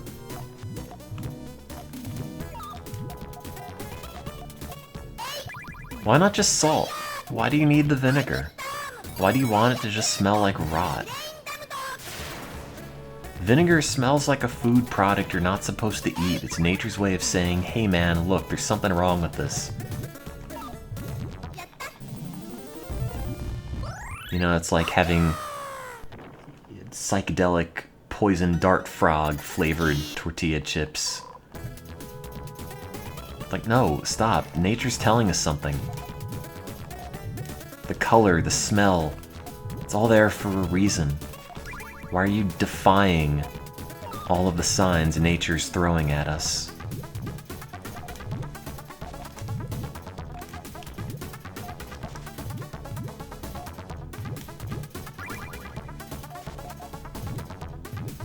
But how do you get over the smell? I still don't know.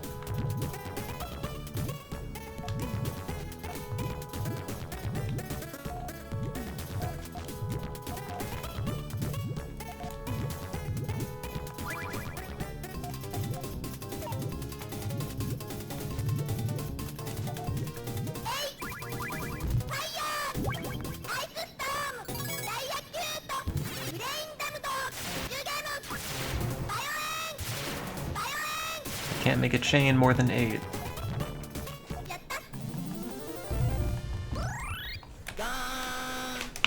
Pretzel sticks, you dunk it in like peanut butter or something, and then it's just, oh, no, it broke, and now I have half of a pretzel stick partially submerged in a jar of peanut butter, and I could either go and put my fingers in it and make it disgusting for everybody else, whoever is going to eat from this jar, or I can just abandon it, or have too much effort involved and go and get a fork. No, strong salt cravings are a side effect of being American and just having salt in everything.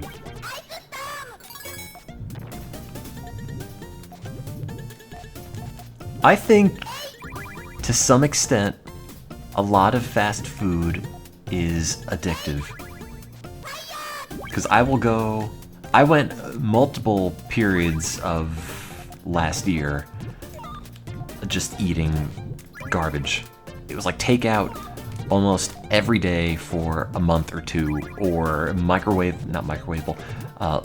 pizzas, or normal pizzas or something.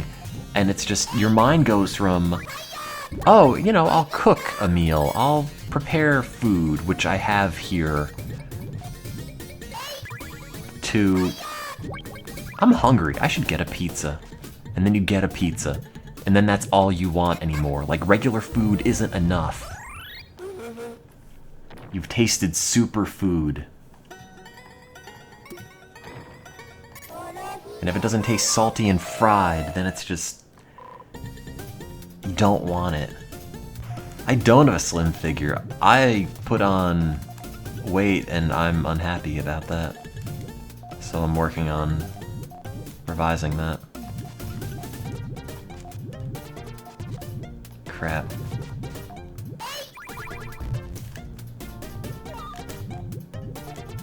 No, I didn't give up on Soylent. I actually just ordered some of the new chocolate flavor, which is apparently not bad. I'm having problems with the coffee Soylent because I ended up buying just straight caffeine from the internet on Amazon, because when I'm running experiments really late at night, I can't get a coffee anywhere. So it's like, yeah, I'll just have caffeine in my desk and I'll pop one of these at 2 a.m. But I've started just doing that in the morning in lieu of like, oh, I'll go somewhere and buy coffee. Coffee's expensive, I can just have this caffeine pill and it's the same thing. And then it's later, oh, I will just buy, or I'll have this coffee Soylent for lunch or something. But wait, there's more caffeine in it, and I've already had a lot of caffeine, and I don't need food with more caffeine. That's too much caffeine. So now it's like, you know, why don't I just buy regular, non-caffeinated Soylent and just take caffeine if I need it or not, and then decide that way, because that seems a lot more versatile than having all the Soylent you own be caffeinated. Because if you don't want to be caffeinated, too bad, you can't take it out. It's already in there. You've made your Soylent bed and now you have to sleep in it. And that's kind of gross, because it's not a very good texture for that.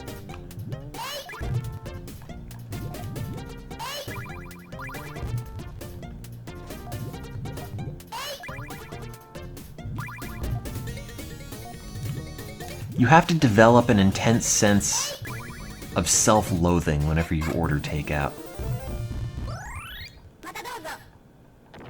And then it'll fix. No, what you actually have to do, what I found that kind of works is, I don't know if this is actually something that works, or if I'm just on a short-term, I don't know. If it works long-term or not, I don't know. But what I did is I put a widget on my phone that's just kind of a counter, and it just counts up days on the home screen, and it's just labeled days of no junk. And my aim is to see how high I could get that counter. See, it's been gamified, so now there's an incentive to not go and eat an entire bag of Tostitos for dinner. See, the problem I have is that my appetite is like a gas. and it expands to fit whatever container it's in. And that's a problem. If I have...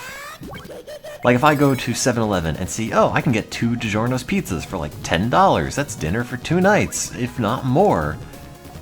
It doesn't work that way. It goes from, oh, I have 2 DiGiorno's pizzas in my freezer. I'll eat one, and then I eat one, and then like 4 hours later, oh, I'm a little hungry still. Hey, I have this DiGiorno's pizza in my freezer. I'll eat this other one. And then you end up eating 2 full frozen pizzas in a day. Or the same with like pints of ice cream. Oh, I'll just eat this pint of ice cream. Well, that was good.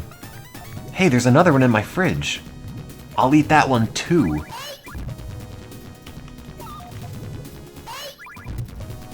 I don't know, I mean, maybe I just have really bad impulse control, which is probably why I should never do real drugs, because, hey, I've got all this crack cocaine, I'll just snort all of it, yeah.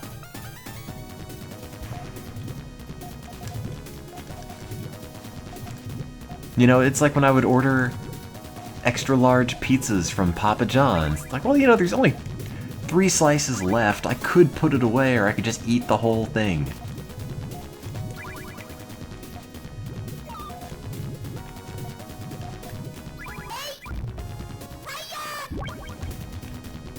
And, you know, junk food and whatever is fine in moderation, but the problem is I don't have moderation. I'm really, really bad at that.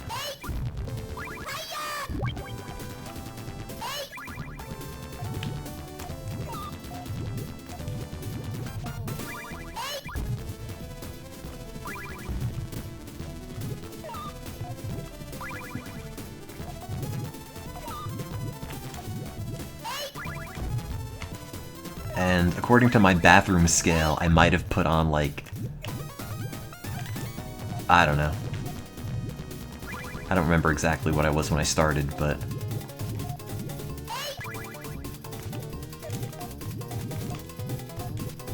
I want to say, like, 10 pounds of holiday weight or something.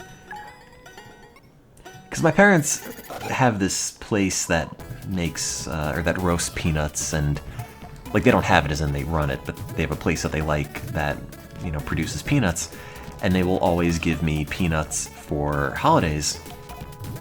It's just sort of like a standard gift at this point, and I got these big cans, and not like little supermarket cans of peanuts, but like really big tins of nuts. And I just had days when I was home on break, and it's like, I'm gonna eat this whole can of honey roasted peanuts in one sitting, then feel disgusting. And that thing alone's probably like, God, how many thousands of calories.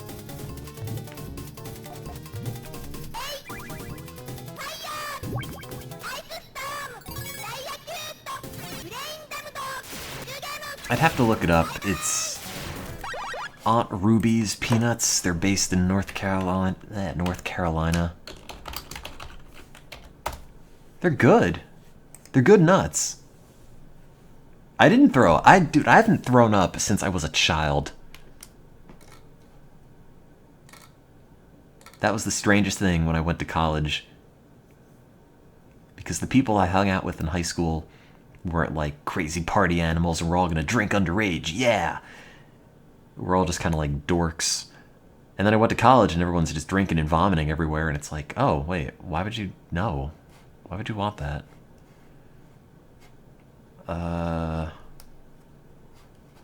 Country style honey roasted. Let's see, 20 ounces.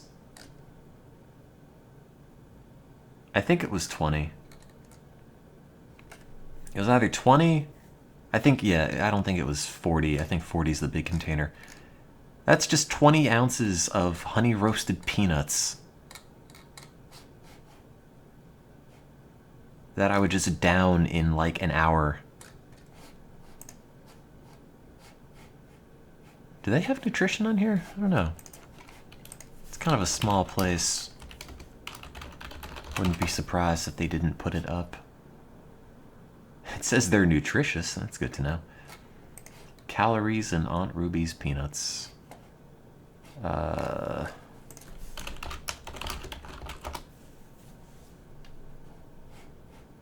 see. Cajun honey roasted 1 ounce. 1 container. 3,200 calories. 240 grams of fat. 120% of your iron, though. That's good. 120 grams of protein and 100 grams of sugar. So that's the problem. It's like, yeah, I'll just eat this. All of this. I don't even know what my combo was anymore. I don't have one. So after like a week and change of that,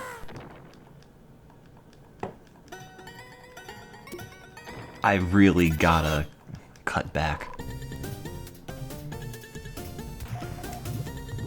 I'm at least like 10 pounds away from the weight I put on my Princess Maker hold on screen, and I don't want to have to remake that, so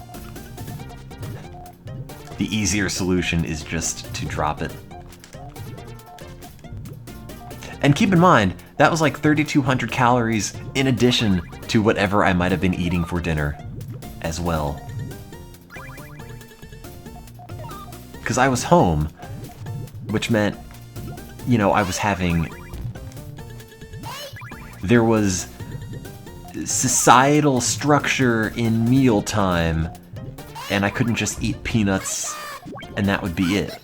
Like, no, it would be you were eating food with a family, in addition to like 3,000 calories of peanuts earlier in the day. Okay, have fun.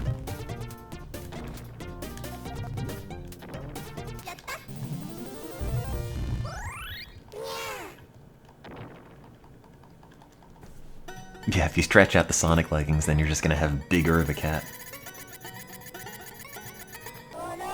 That's my Sonic OC.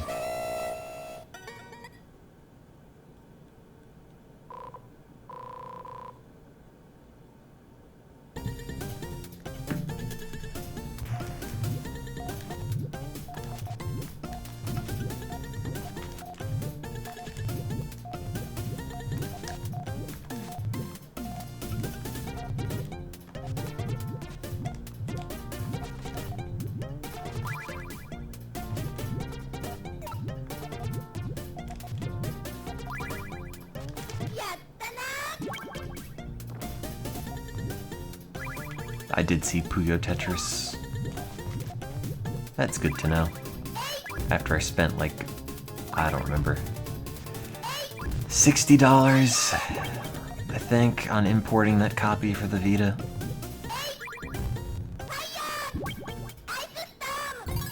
I did 100% it. Did Puyo characters ever have English voices? I never played like Puyo Pop Fever or anything on the Dreamcast. This might be the first time they actually dubbed them in English.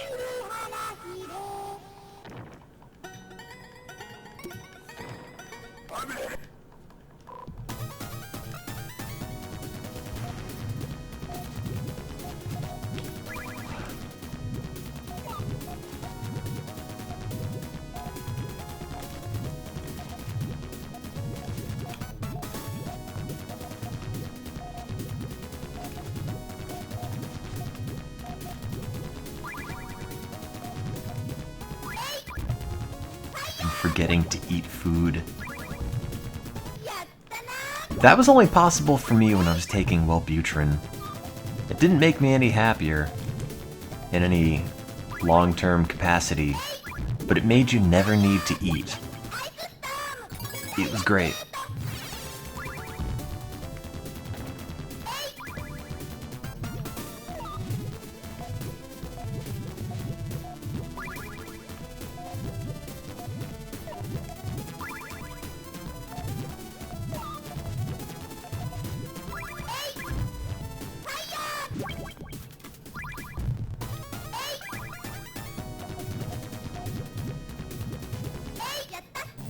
Hooray.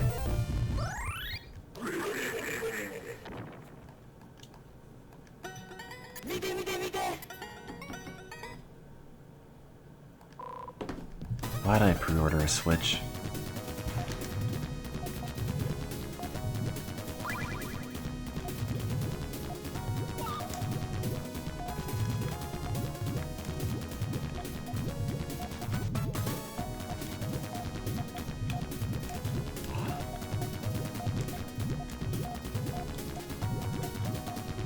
Oops.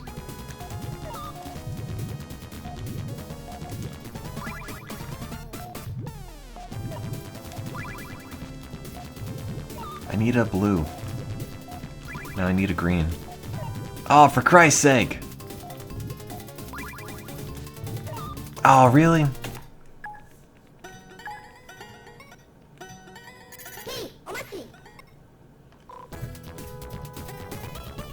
No, it's not actually a regret. I don't really care that much. Whatever.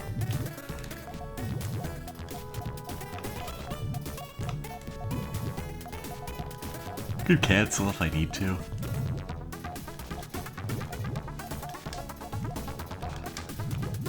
It's fake regret.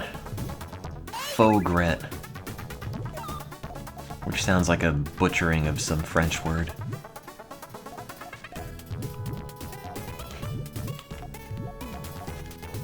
I'll go to a restaurant and order a helping of foie gras. Because it just sounds like an awful pronunciation of foie gras. Never mind.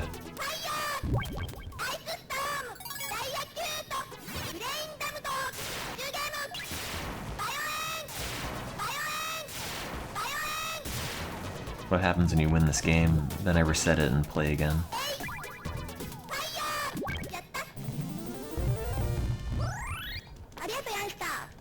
Oh man, garlic bread.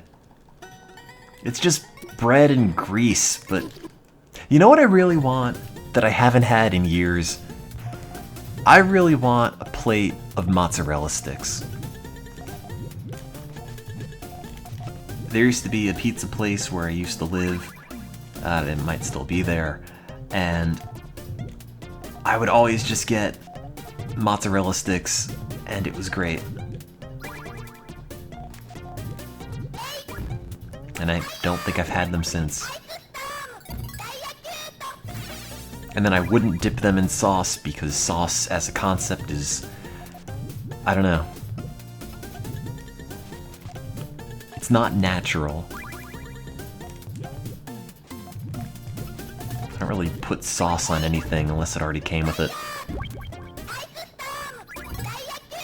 My problem in life is not wanting to mess anything up, so therefore you don't try. And it ends up being...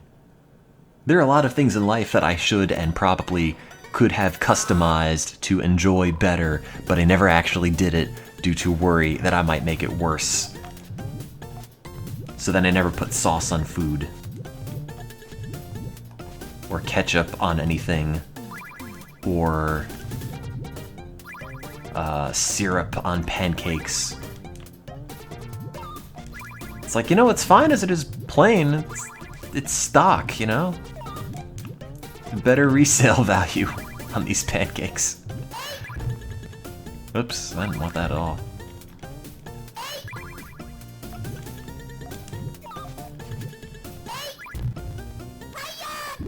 Everyone else is customizing their pancakes, and I'm just running mine at stock, and I'm not getting, like, any horsepower bonus or anything.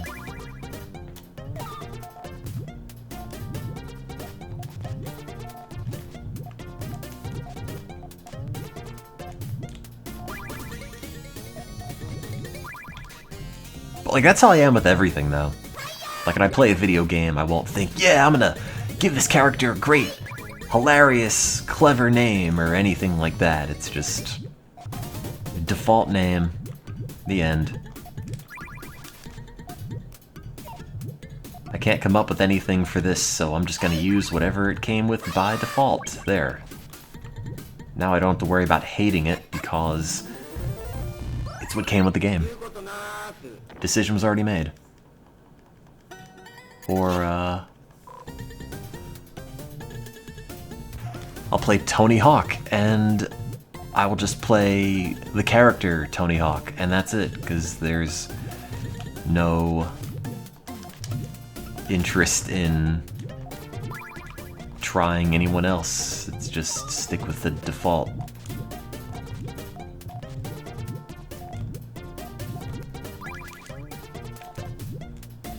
I built a city on Sonic's foot. That's true.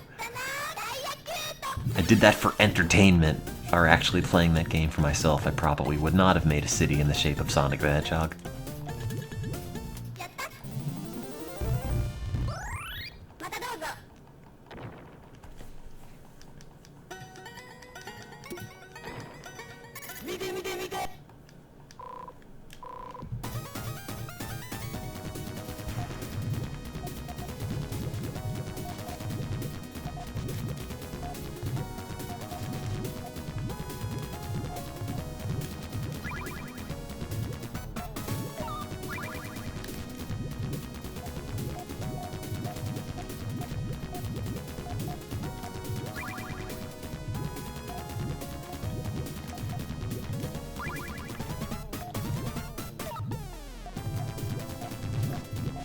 It's like, how do people get tattoos or something? You know, unless I came with the tattoo stock. It just by default. What if I don't like it? What do I do with it?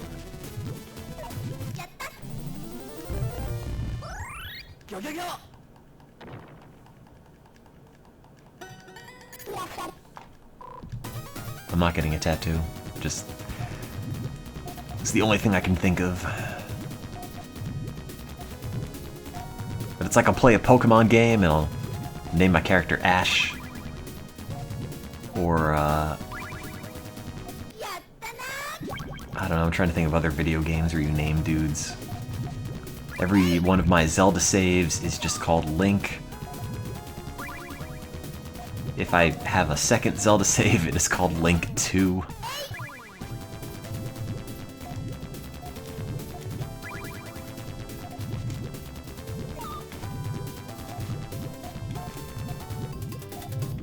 I'm gonna lose on this level again. Yeah.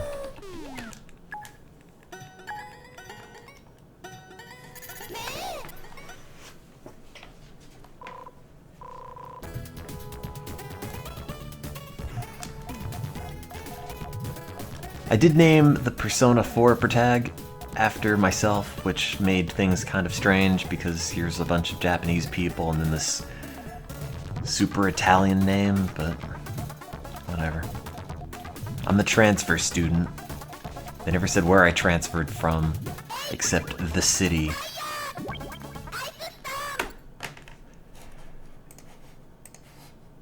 I hate Puyo. It's a stupid game for babies. I hate columns.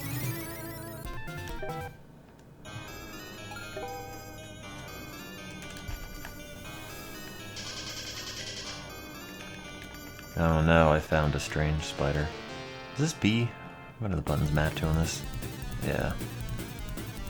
It doesn't do anything.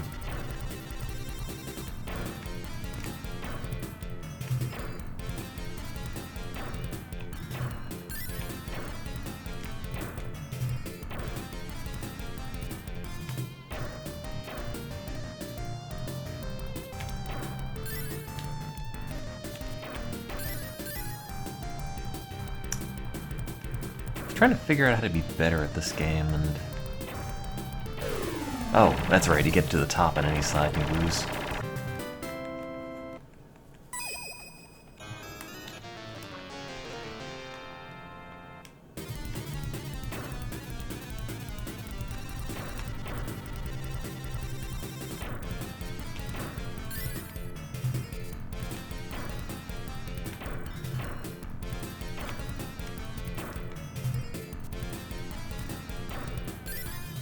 All I want to do is play this like it's Puyo, which is...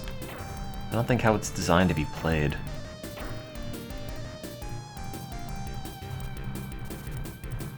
Just want to set up fat combos.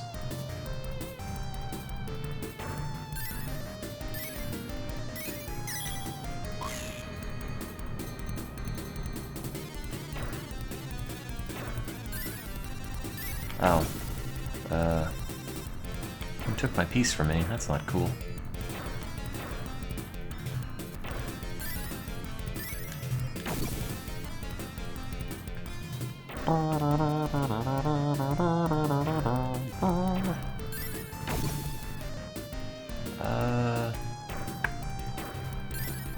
Oh, that's not nice.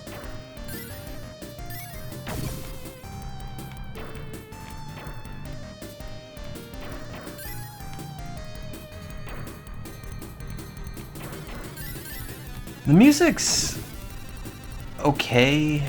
There's a track in it that I really liked, and the only reason I ever played Columns 3, Revenge of Columns, or whatever the subtitle is. I think it's different in English.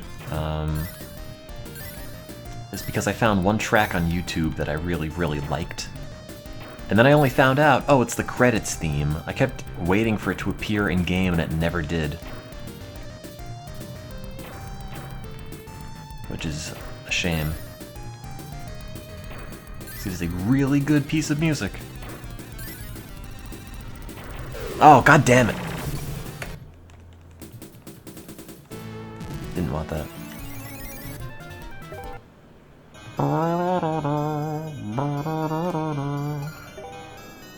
In the English version, they misspelled pyramid. They spelled it P-I instead of P-Y. And then they spelled it later on in the game correctly. It just shows how much people care about columns. The answer is not at all.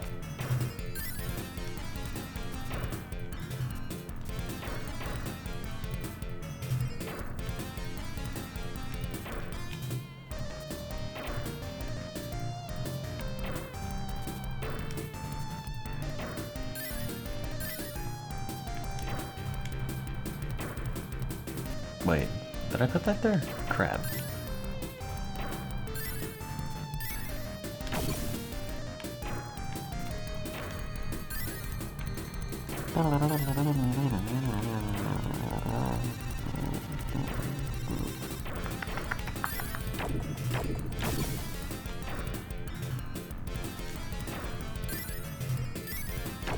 All my muscle memories for Puyo combos. So playing this is super weird. Because you can't rotate the pieces the same way. Only vertically.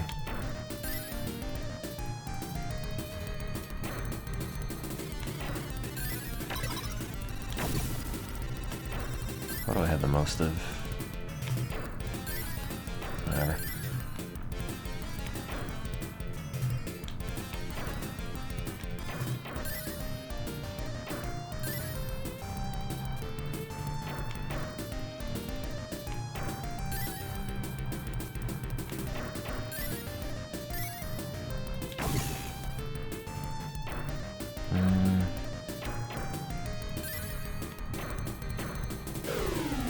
Yeah.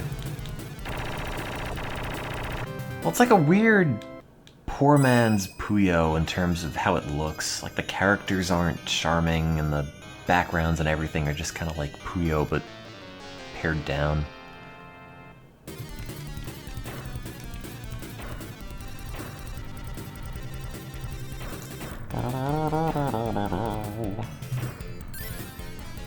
Eat it.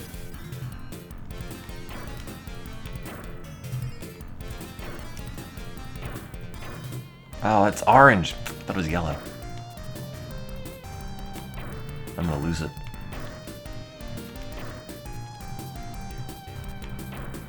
Putting all these in the wrong spots. Crap. I'm rotating these incorrectly.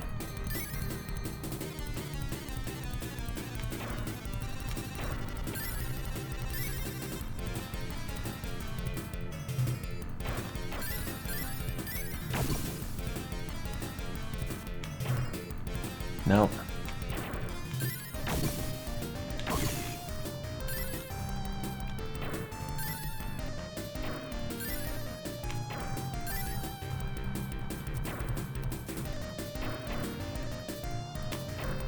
It's too late for me to play this competently.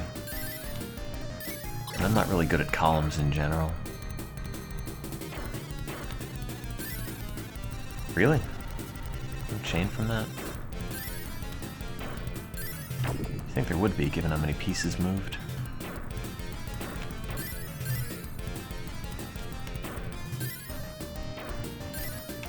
I don't think Columns is necessarily a game about making massive combos. And after playing a bunch of Puyo, that's kind of all you want to do.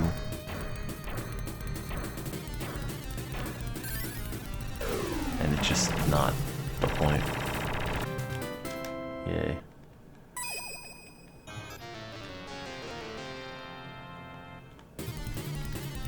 I mean, if you want to match as fast as you can, you're gonna have to play Magical Drop. Or Money Puzzle Exchanger or something.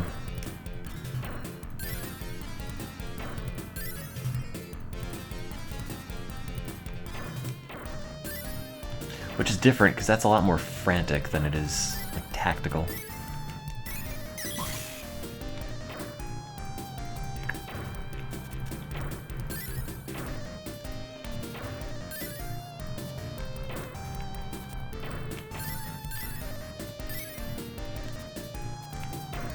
I need that orange.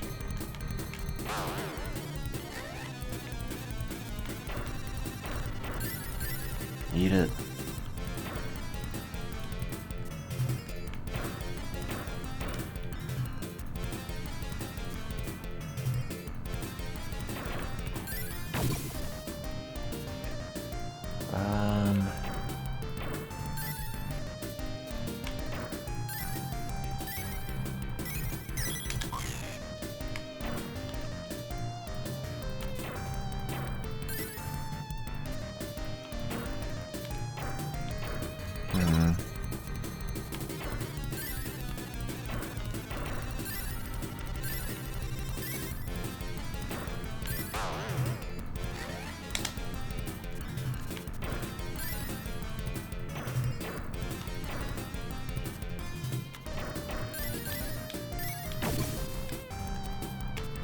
Sorry, I can't look at the chat when I'm playing this. So if you're gonna say anything super profound, maybe just leave it. Oh, there we go. Yay.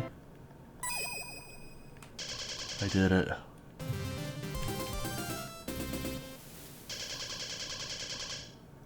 Oh man. I got the sands of time.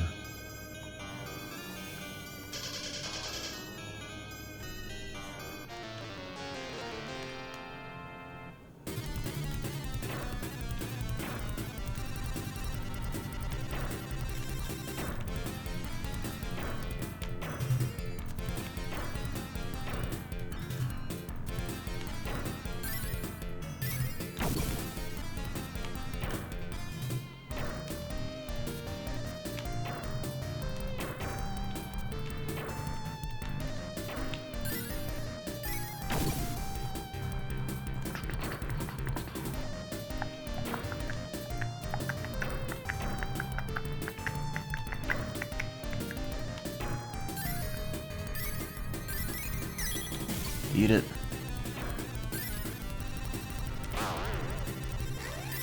Eat it again.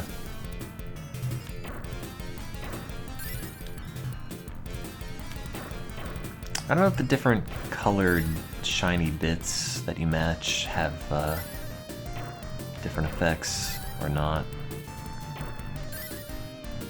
Can't say I've played this that much to actually know. Take that.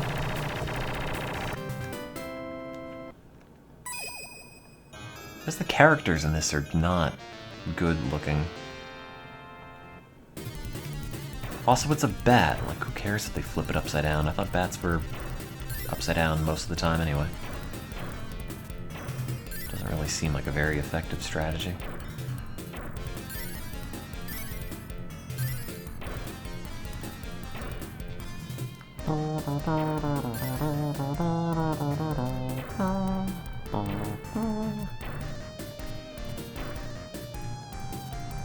Oops, not what I want.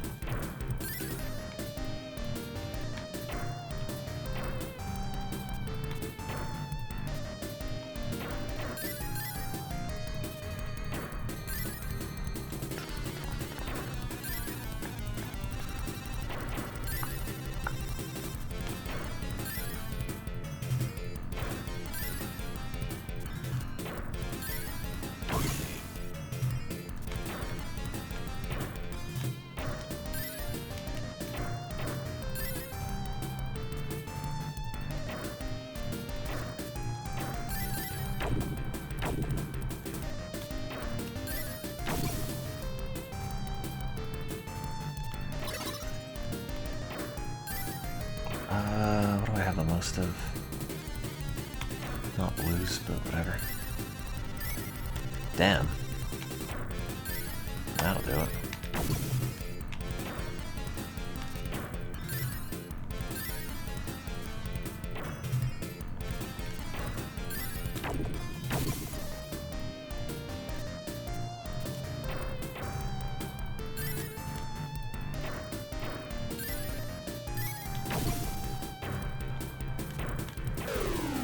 Yay. One.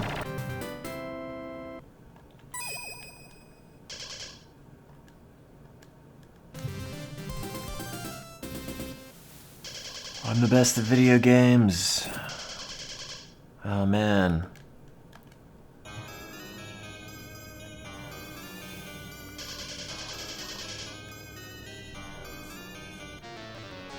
I like how the skeleton puts pieces down, which is to say it just kind of keeps hitting buttons.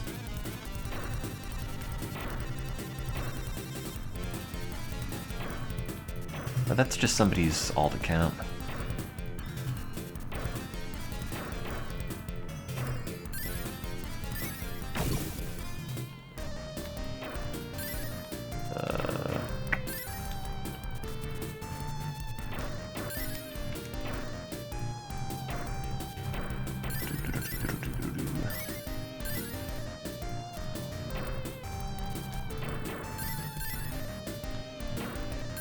Right.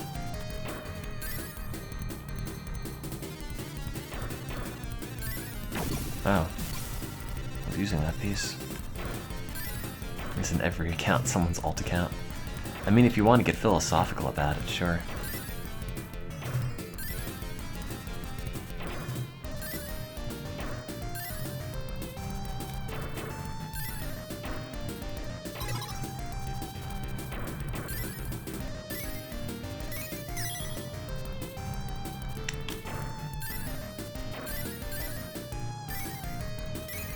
Oh god, you ruined my good piece.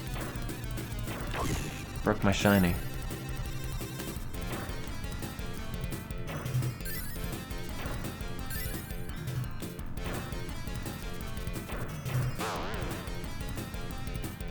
Oh, now I can't rotate, which makes this kind of unplayable. Man, that sucks.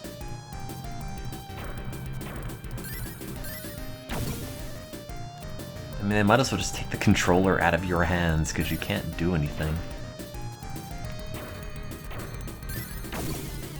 Ow.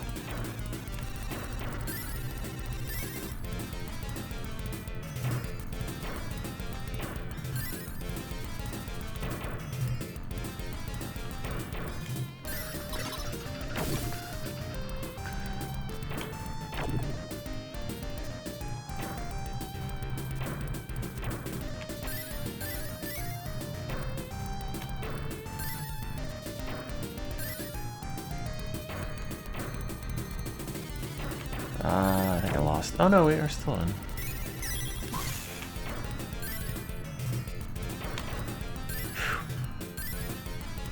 That could have been way worse. Eat it, jerk.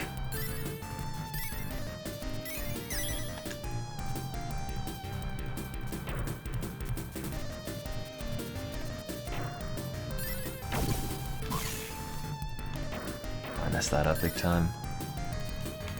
There. Ha. Take that.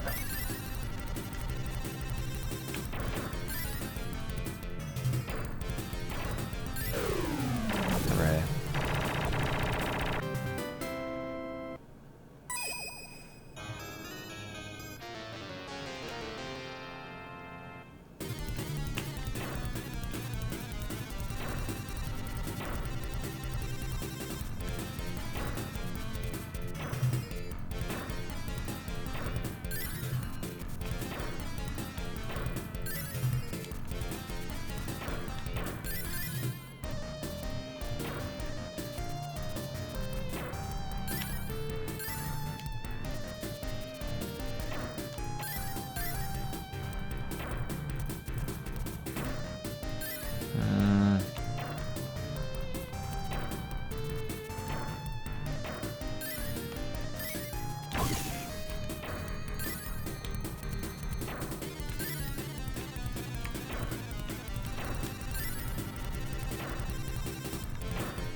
I need a red.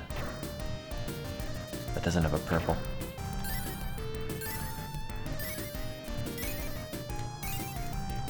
Eat it!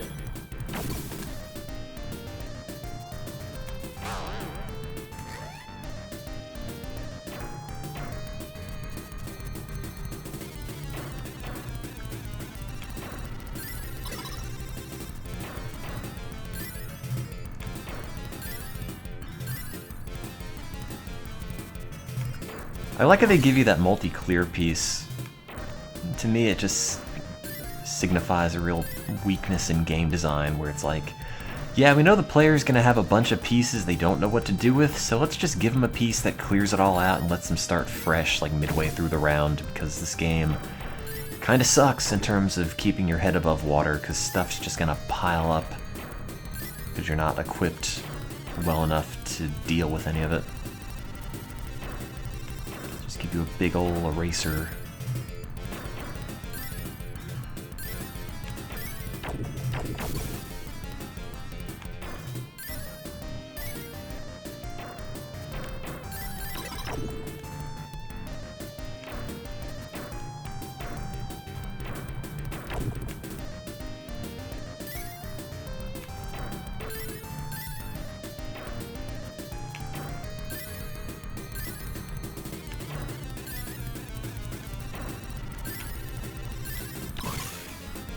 I don't know if anybody remembers when I was playing Longmont Potion Castle 13, the new one. There's that guy who was talking on the phone. Oh, this is unpleasant. Oh, I really don't like that. Going like amateur psychologist. All, you know, oh, what does doing these prank calls do for you? Why are you doing this? All that, whatever. Turns out that guy that was being called and was on the other end of the phone was actually Rick Harrison from Pawn Stars, which I didn't realize until way after, which is kind of great.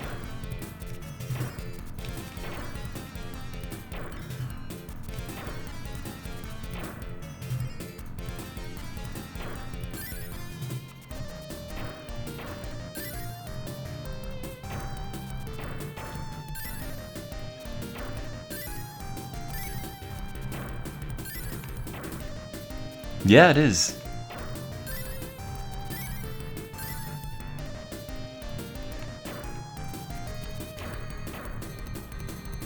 I always wonder if people, you know, like famous people like Kiefer Sutherland or Alex Trebek or whatever, who end up on these phone calls actually end up knowing later down the line, like, oh, it's this guy, god damn it. Or if he's still obscure to the point where nobody really finds out or nobody bothers to tell them, or whatever sort of PR network they have isn't aware of it.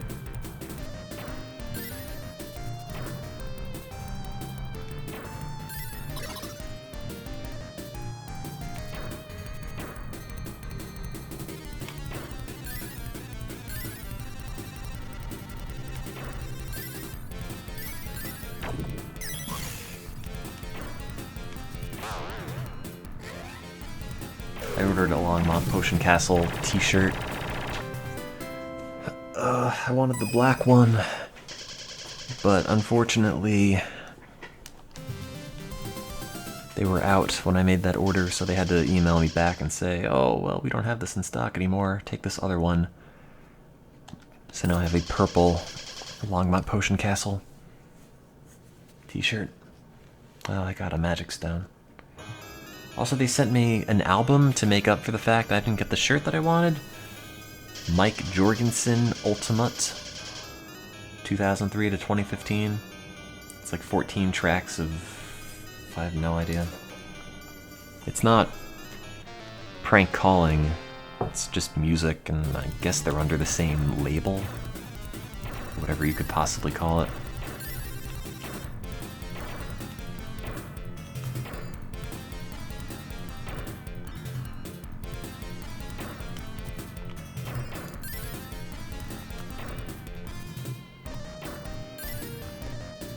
it's music. It's there. There's really not a lot to say about it.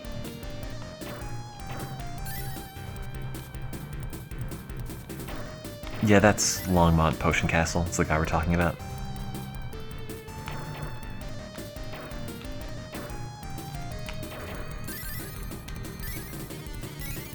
Eat it. Dead.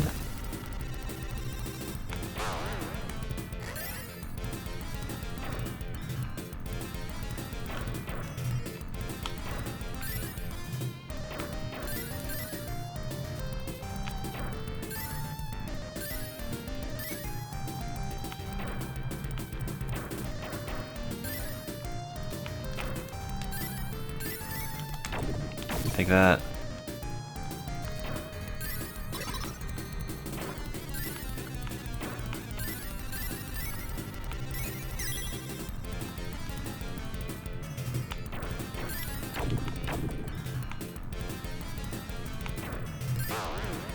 Why? Oh, God. These power-ups suck. Take away your fundamental ability to actually play the game.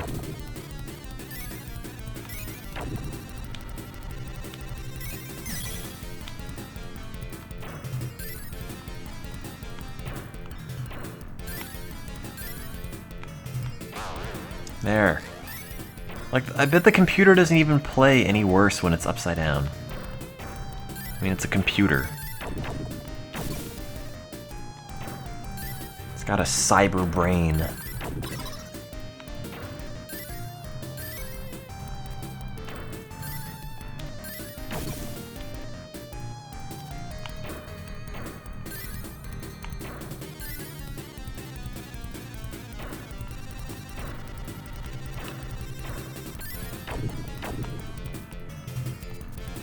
I always wondered how many people actually gave the Longmont Potion Castle guy their credit card details.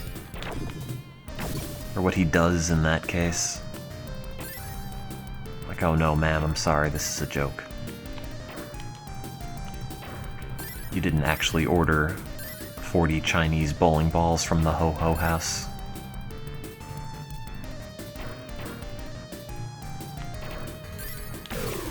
Yay! God, that took a long time.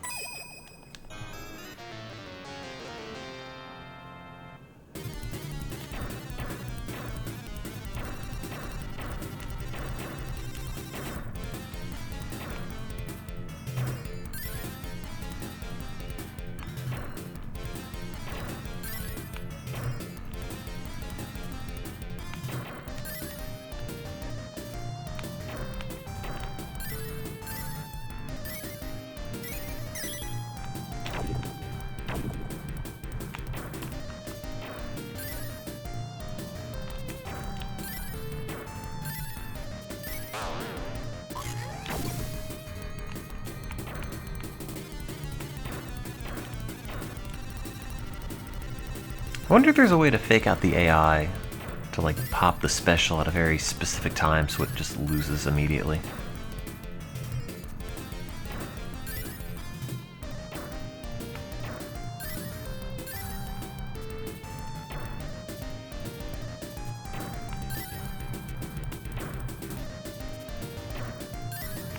Oh God!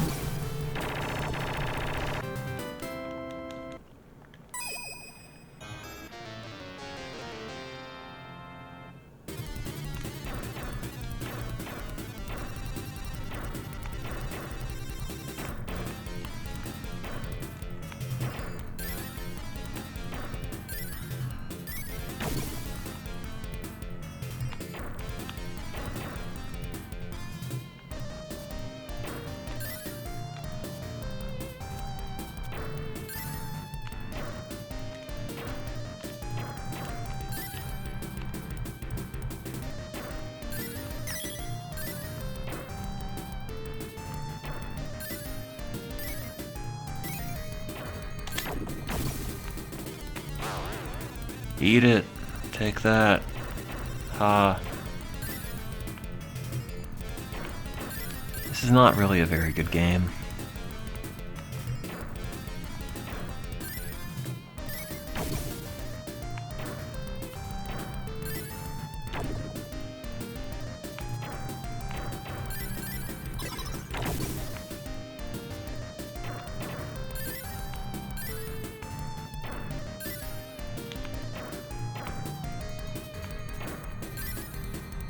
Columns was never particularly good.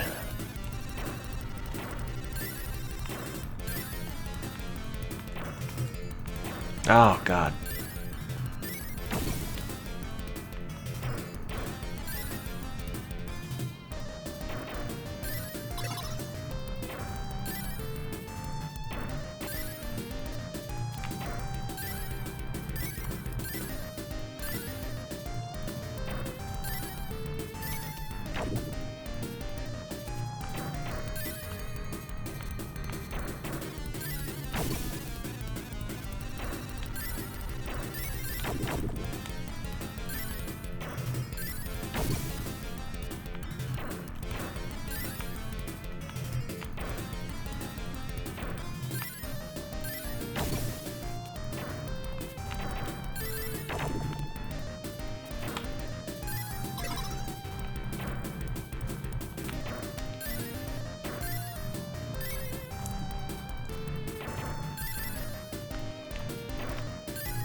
I don't know, they're just mindless fun, and also I'm too lazy to look up other Genesis games to play. Genesis being the only console that actually exists, there are, god damn it, no others that I could theoretically play ever.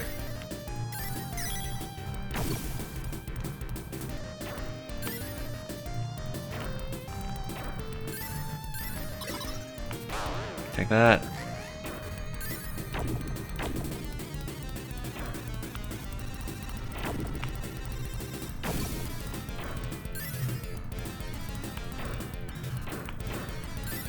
I think I'm gonna lose.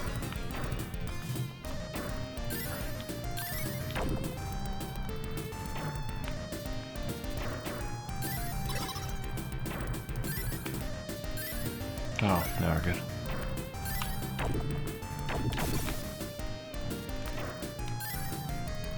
Have I ever played Quicks? Yeah, it's fine. It's like 1,000 different versions. Yeah. I did it.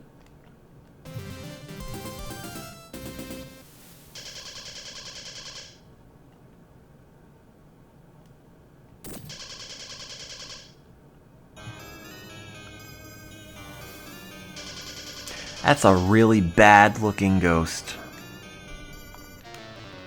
Like, God, I could have drawn something better.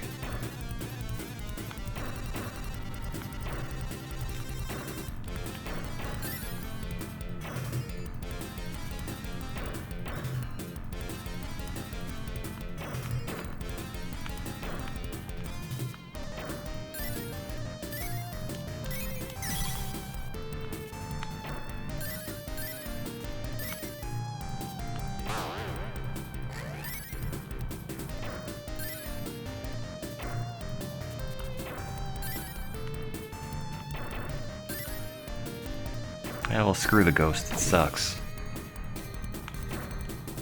I have no sympathy for it.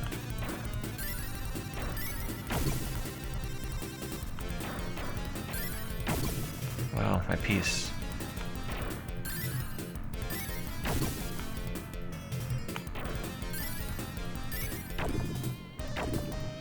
Doesn't stand a ghost of a chance. Have you been watching too much Yu-Gi-Oh? I think actually watching any amount of Yu-Gi-Oh counts as too much Yu-Gi-Oh. Jerks.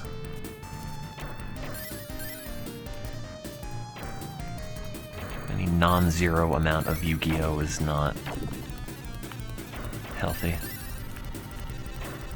It's like radiation, like the body can cope with a certain amount of radiation and not completely die. Still doesn't mean you should be getting any.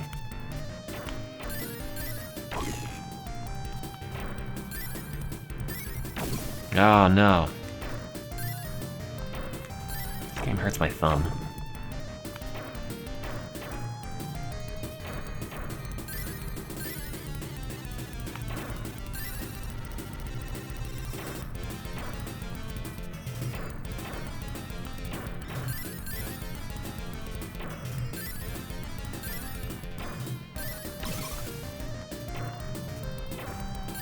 No, not the blues. Ugh, there aren't even that many blues to erase.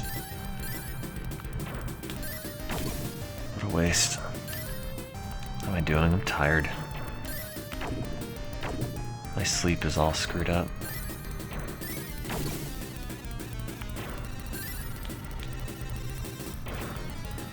Also, I'm hungry for bad food. But that's always. No!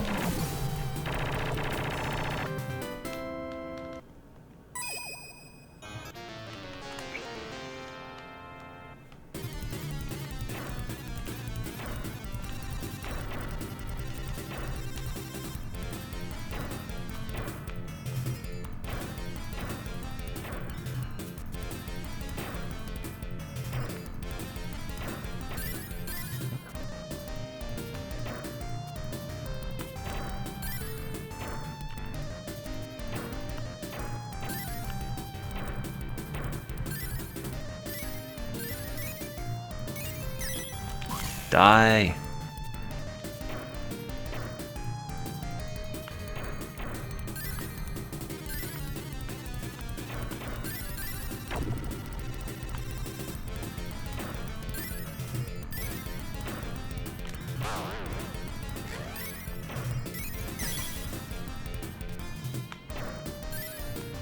Where's that, red?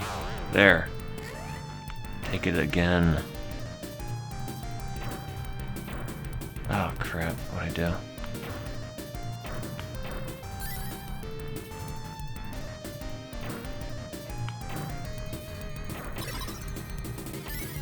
No, God!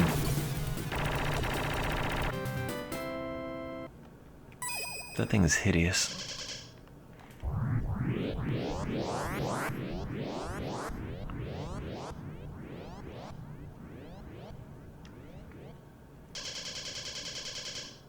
Oh boy, we went back in time with the power of the sands of time.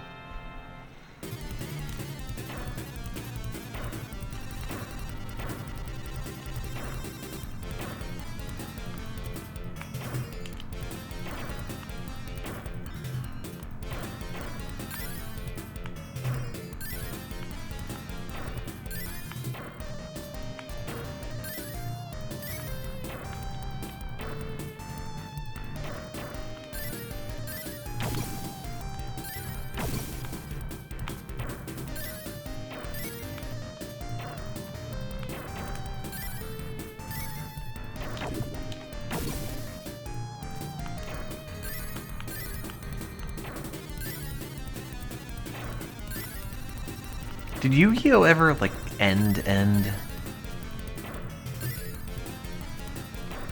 Like, stuff just kept happening, and it seemed like the fact that dual monsters existed in reality in any form would just sort of mean the country is perpetually going to be in danger of crazy anime Egyptians who don't wear enough of a shirt.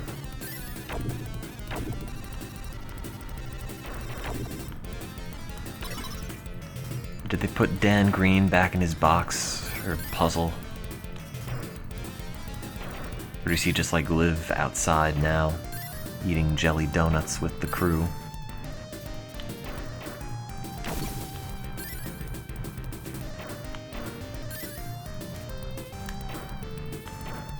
Oh, this seems bad.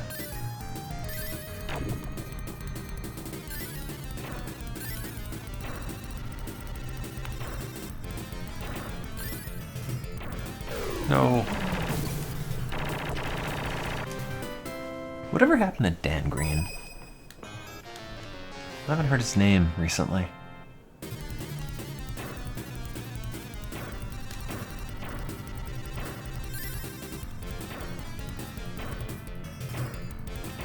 Oh, God.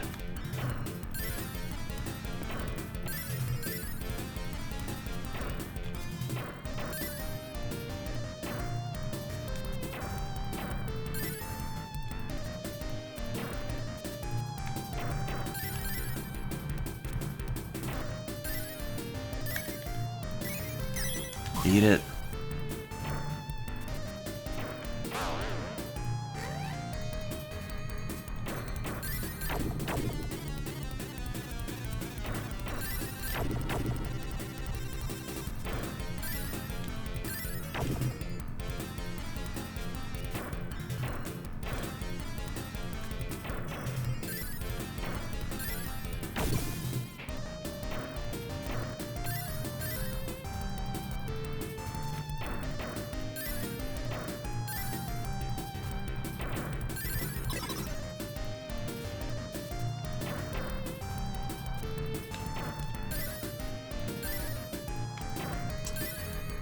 I just want to win this so I can turn it off and go to bed.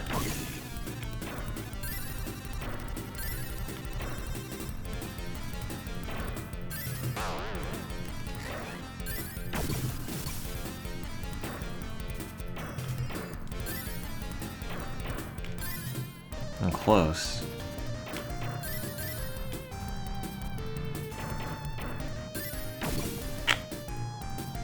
Okay, now I'm not.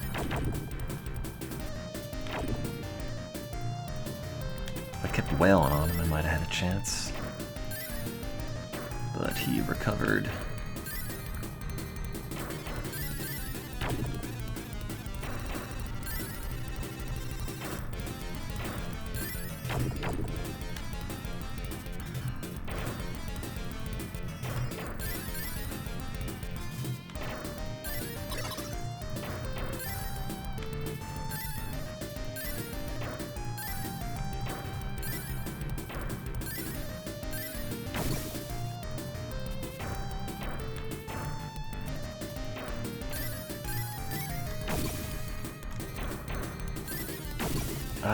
No.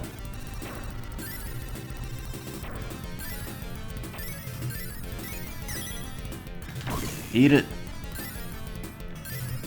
Oh, you broke my bonus. Jerk. I'll kill you.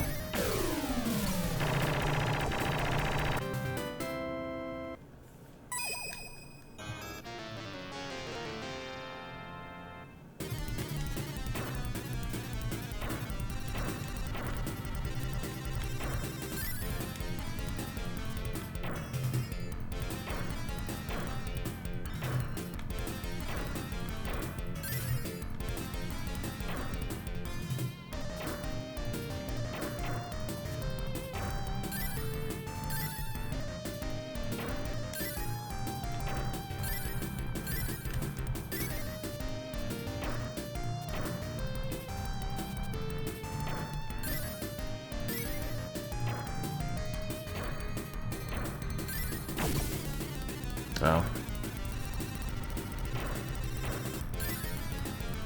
gotta win this, or it's game over.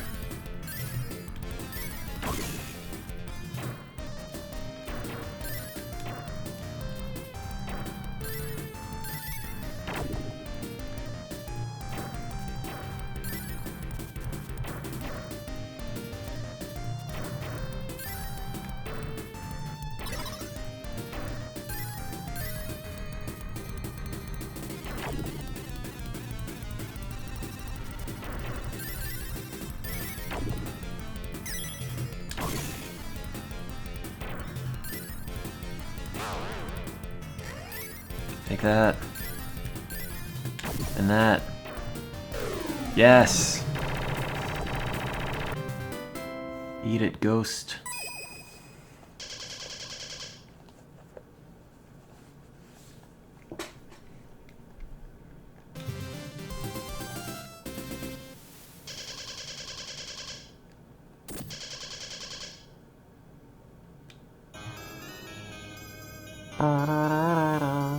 This snake looks like crap. How many levels are there?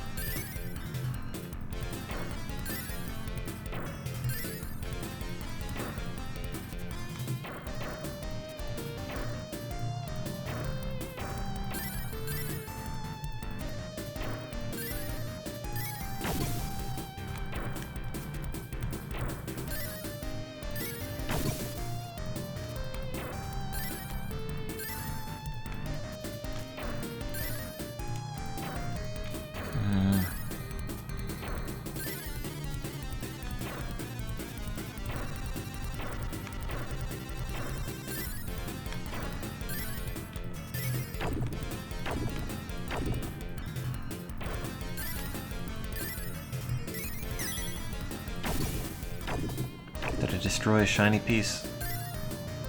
Ah, damn it, I didn't.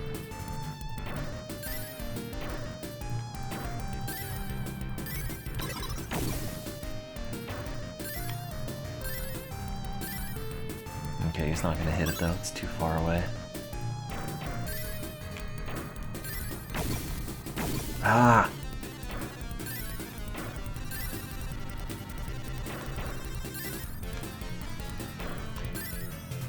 The problem with columns is that it doesn't feel balanced.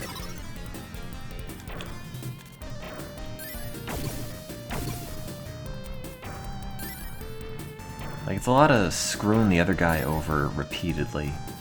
It's just a matter of if the computer actually decides to take all of the opportunities it could to screw the other player over. That's what the difficulty seems based on. Like, is the computer going to make a point to smash all your special pieces like I just did to him?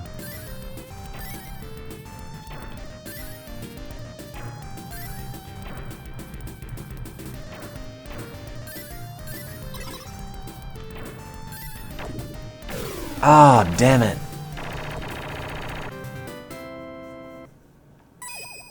Yeah, I played Meteos. It's alright. The problem with Meteos, or however you say it, is that the screen on the DS is kind of the limiting factor. Where it doesn't feel like it's accurate enough to select the individual piece you want, and it's kind of small and it's resistive, and it just isn't. It gets frustrating very quickly because it's like I know what I want to do, just the hardware is fighting me.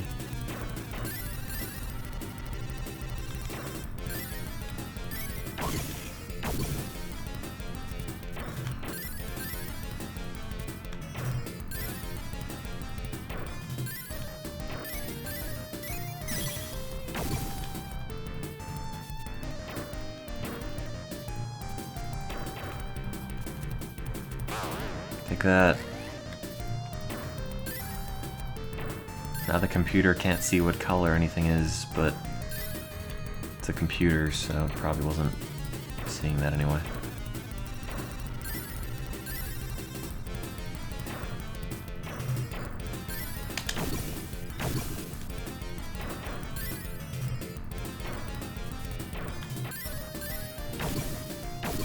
Ah.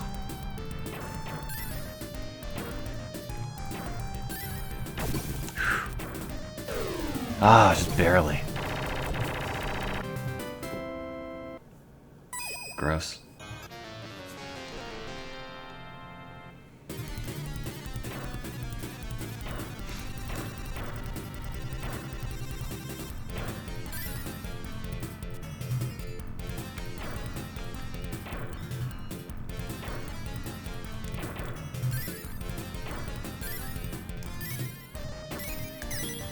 Eat it.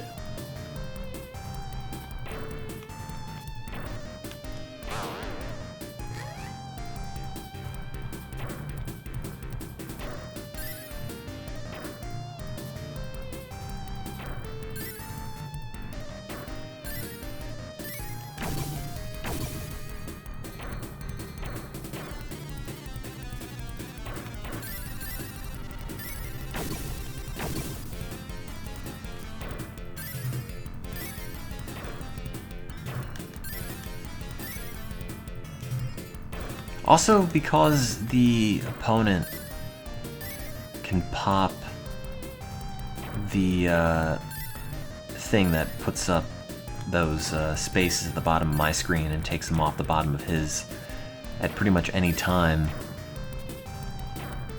it's also very stressful because it doesn't feel like it rewards you for, you know, taking any chances. It just feels like you're going to be punished for setting anything up because the computer is going to make sure you,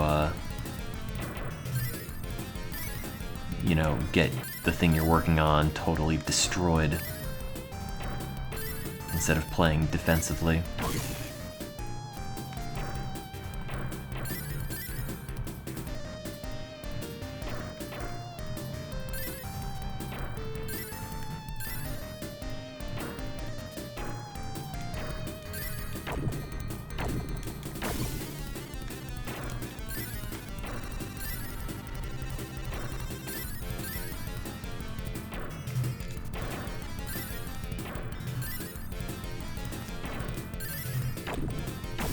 Stop.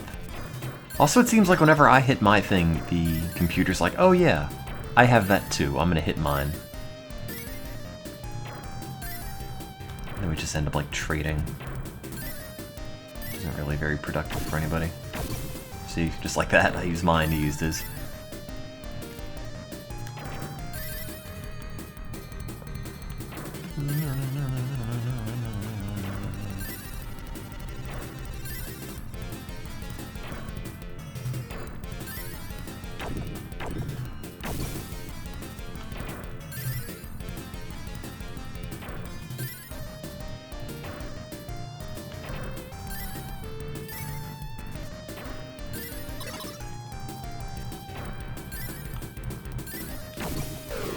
Yay!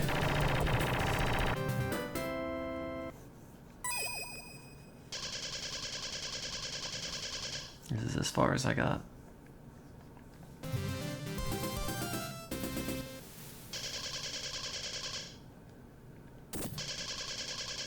Yay, more magic stones. Oh, God, I'm not done yet!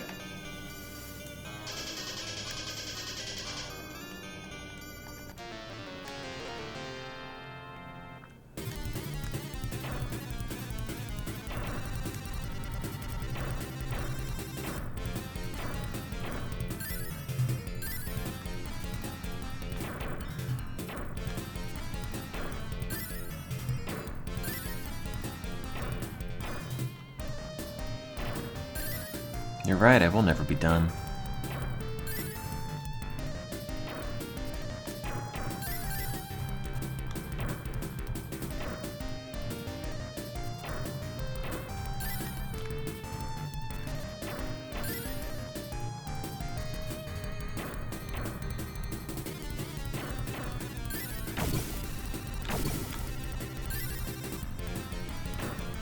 I don't have two channels, I don't know what you're talking about. I have two-channel audio. That's why it's in stereo.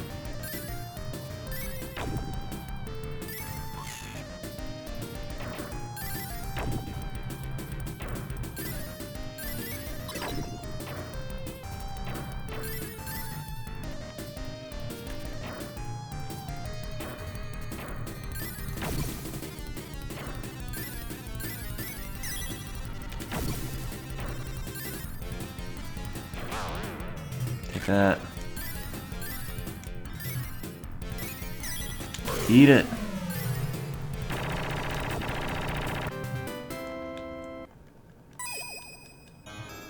I like how one of the eyes is 3D and shaded, and the other eye is just a circle with a dot.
Ah.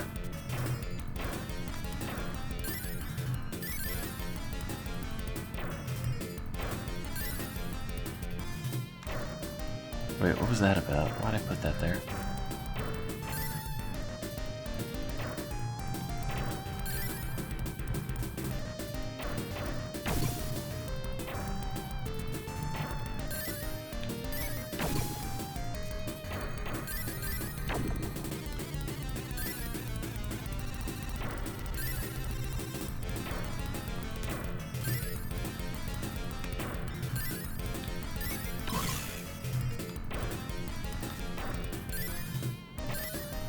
Oh yeah, I like when the music speeds up. That's pretty good. Really quick Genesis bass.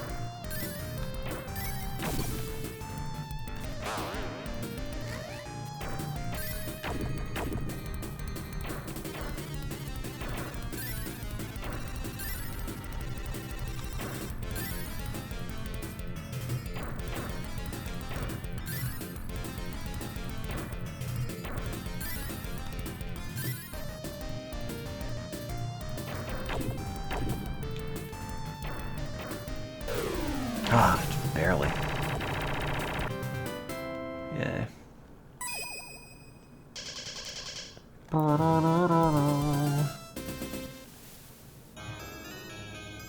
How many more levels are there?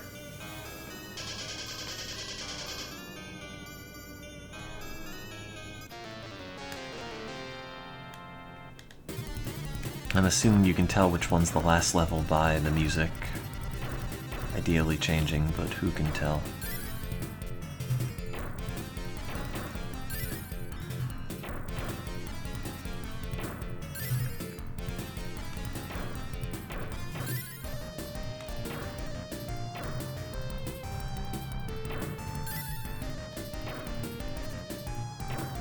Oh, this is weird. If it works, it'll be nice. I don't think it will. Yeah, the green fell off. Oh God! Jesus. No, I can't play forever. It has limited continues.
Oh god!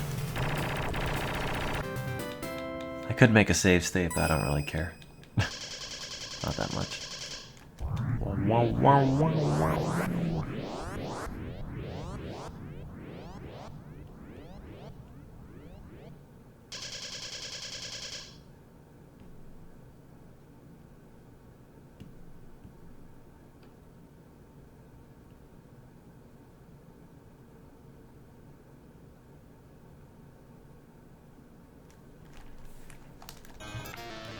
Okay, let's not lose again.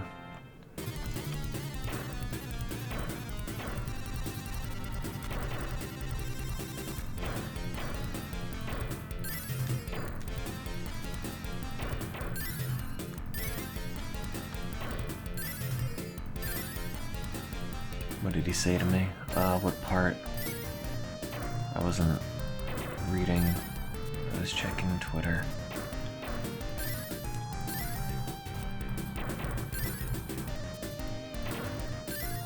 Oh, God! Alright, that's my fault. That's my fault for building up one side.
It's like it starts to shift and then it just gets pushed back. Like, no! Your height's going up and down too, haha.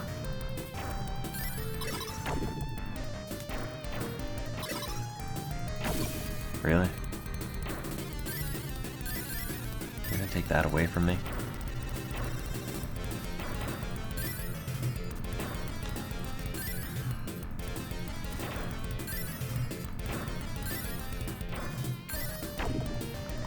Oh, Jesus!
I don't know if this guy is anybody special or if I just suck.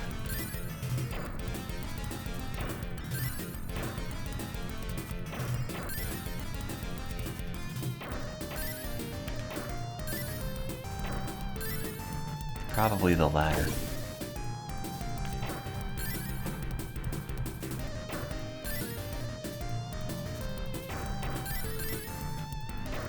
Oh, damn it.